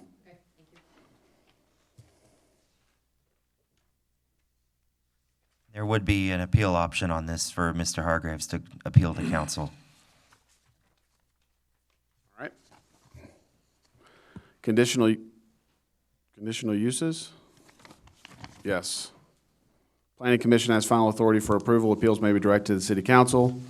CU 20-04, 1009 Rio Grande Street. Request for approval of conditional use for short-term rental within an existing single-family dwelling in the two-family residence zoning district located at 1009 Rio Grande Street. Thank you, Shelley Pascal, City Planner. This property might look familiar. It was approved by this commission in September 17, 2018. They should have come back within the first year of that for renewal. They did not, so it's basically starting over. So if this is approved, they'll have to come back within a year, and then thereafter, if it's approved, every 2 years after that. The property is owned RS2. It's in the central neighborhood. This is the subject property. At the time of approval in 2018, they did require this pavement of the parking, which has been completed. And they have been operating since September 2018. They have not received any code compliance nor PD complaints on the property. This is looking east and west of the subject property. City staff, we all recommend approval on this. We do believe that it's compatible with the surrounding area. And as I stated, it's consistent with the zoning ordinance. They have paved the 2 required parking spots west side of the home. This property is compatible with the surrounding area, and it should not have any effect on the natural environment. City staff, we do acknowledge the need for additional living in the area and as a city as a whole. And the short-term rental should not have any adverse effect on the existing development patterns. I did send out 18 notifications, did not receive any in favor nor opposition. City staff, we are recommending approval of the short-term rental, subject to 7 conditions of approval, which are standard for our short-term rentals. Those being, they must maintain the 2 off-street parking spaces, they must register with the state of Texas and the city of San Angelo for the purpose of hotel tax, occupancy tax. There shall not be any exterior evidence of the short-term rental.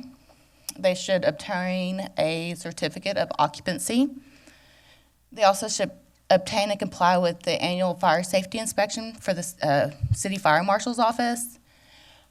And also, we can do periodic reviews if needed, and also no commercial outdoor storage shall be allowed on the premises. Any questions? None from me. Thank you. I'm going to open it up for public comment. Anyone wishing to speak on this case, please come forward. State your name.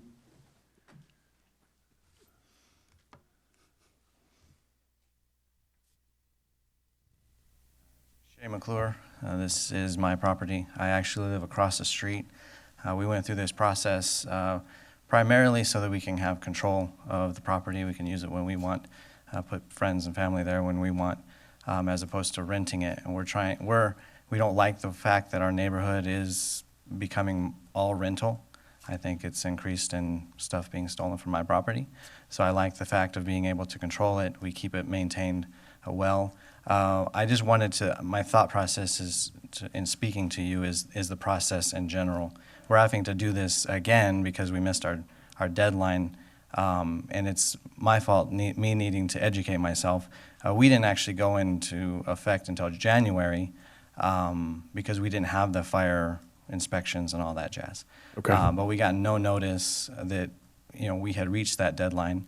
Right. So I had to go through this process of paying the $400, asking for permission, which only gives me a year. And so next February, I'll be before you guys again. Doing it again, yes. Which that gives me only 2 years. And so I think this process, by using property in this way, is good. We've paid the hotel tax this entire time that we've been doing it. But the fact of having to go through this process every year is my only frustration. I appreciate their hard work and what they do.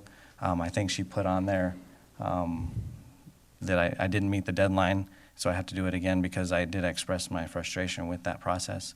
Yes, sir. I know you guys, whether you guys have anything to do with that or not, I have no clue, but I just wanted to make that statement. No, I think you raise a valid point. And the reason that we have people come in with short-term rentals and periodically review them is to make sure that if we have someone that's abusing those privileges that they've been granted, we have the opportunity to not let them continue to rent out a property if it's, and that's why Shelley was noting the police activity at the property and things like that's the reason that we periodically review these cases. But the cost is, I understand what you're saying, and it's a lot, but at a point it's necessary for us to make sure that these properties are being run right. Oh, I agree. And I'll be back here next year doing the same process again. Okay, my good. other frustration is it's a complaint-based process. And so if you look on any other format that's used, whether it's Airbnb or Loft or whatever, Yes. Tons in our city are doing it without because they don't want to go through this process. Right. They just wait till they get a complaint. And I'm not going to be the guy to complain on people just to increase my business. But there's something there that's got to maybe be fixed. I don't know what the suggestion is, but similar to what other complaints were throughout the process today. But I appreciate you guys' consideration, and it does help us to maintain the property better than if I were to just rent it out. And we of course pay our hotel tax and all that. Thank you for your time, Mr. McClure. All right, anyone else have public comment? I'm going to close public comment. Thoughts or a motion? Second. We have a motion and a second to approve as presented. All in favor say aye. Aye. Aye. Opposed? 5-0. CU 20-05 Northwest Drive, a request for approval of a conditional use to allow for household living in the general commercial zoning district generally located on Northwest Drive, north of West Houston Hart Expressway. As you indicated, this is an area that's zoned general business. General business for an apartment complex requires a conditional use. What is intended to go here is two 24-unit buildings, so there'll be 48 units total, 3 stories in height, with a clubhouse and a rental office and a sports court to go with it. It's in District 6, Billy DeWitt's district, and the neighborhood is the Bluffs. We sent out 7 notifications to the property owners. We received 2 in favor and 1 was received in opposition. I believe I included that in your packet. And the main complaint was the fact that they were going 3 stories, and this is the apartment complex across the street, which is a 2-story apartment complex. And that is a picture of the 2-story. This is the area that will be the 2-building, 3-story apartment complex. In looking at all of this, we felt it was compatible with the zoning, it's compatible with use in the area. Obviously, the need is there in the community. The development patterns lend themselves to this kind of use.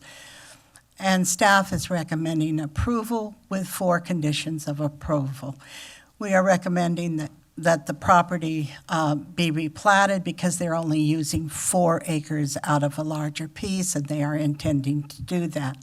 We have also asked for a 10-foot easement adjacent to the Red Aurora Channel because it tends to get fairly steep there, and this is in the area for a continuation of the bike trail, and so the easement would show on their plat. We are asking for a 5-foot sidewalk along the length of Northwest Drive and a landscape plan which will be reviewed in their urban design review, and they are aware of all of these. As I indicated, staff is recommending approval with those conditions. Are there any questions?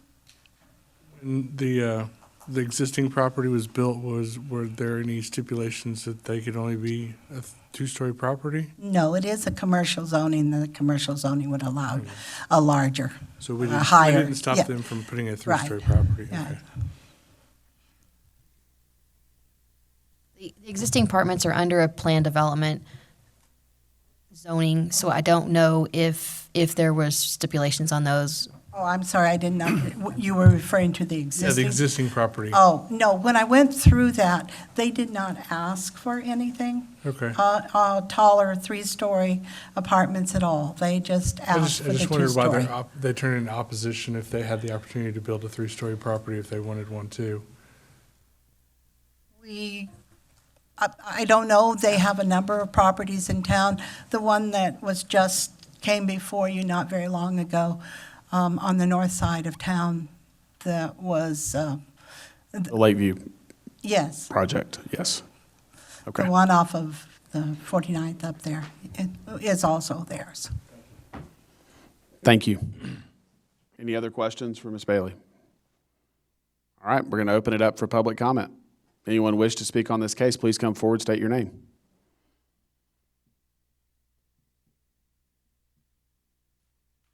Howdy.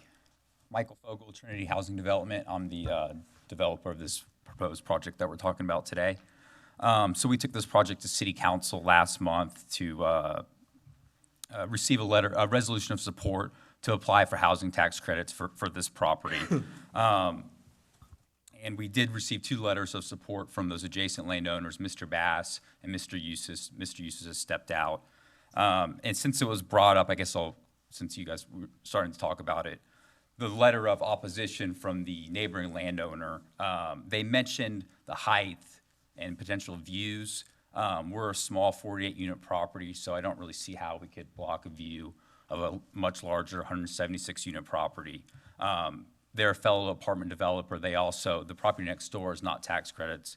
They do also do tax credit properties, so I can't imagine that they're anti-tax credit. I could imagine that they have an interest in keeping other developers out from Limiting building adjacent to competition. them. Yeah. I don't hate to say it, but I think that's the motivation. So there's a hotel nearby, or really adjacent, the Comfort Suites, that's 3 stories. We are adjacent to highway frontage.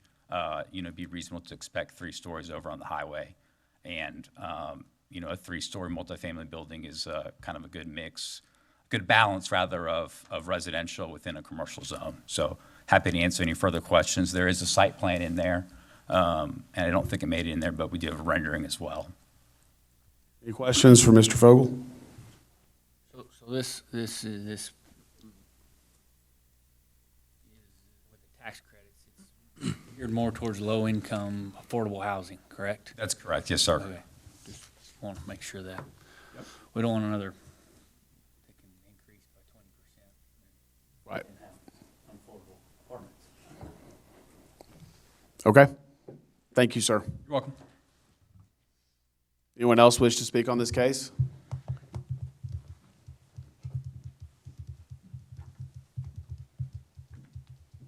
Hunter Patterson. I'm with the McDonald Company. We have, this is at Red Creek over there, adjacent to this property. By no means we're opposed to tax credits, and by no means we're trying to block out any potential competition. We would just like to see that they're 2-story apartments, I guess sort of in line with what's already there. Again, I mean,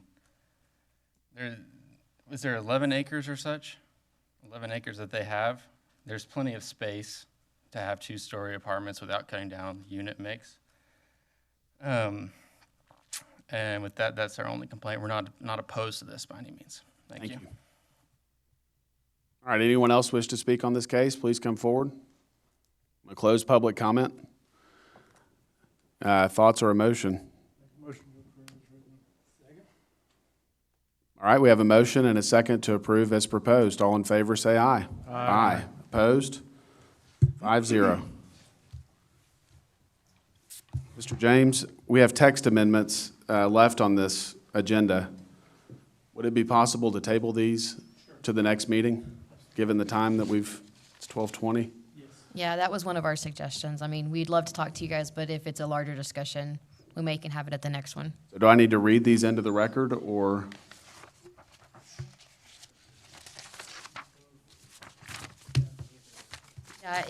Brandon was saying he doesn't believe it needs any action, but if you'd like to table it, that would make sure everyone knows that it's tabled to the next meeting. Okay, so we have 2 text amendments, consideration of a text amendment, City of San Angelo ordinances, additional standards for manufacturing homes in a bunch of different zoning districts, and discussion with the Planning Commission to allow manufactured housing and affordable housing in zoning different districts.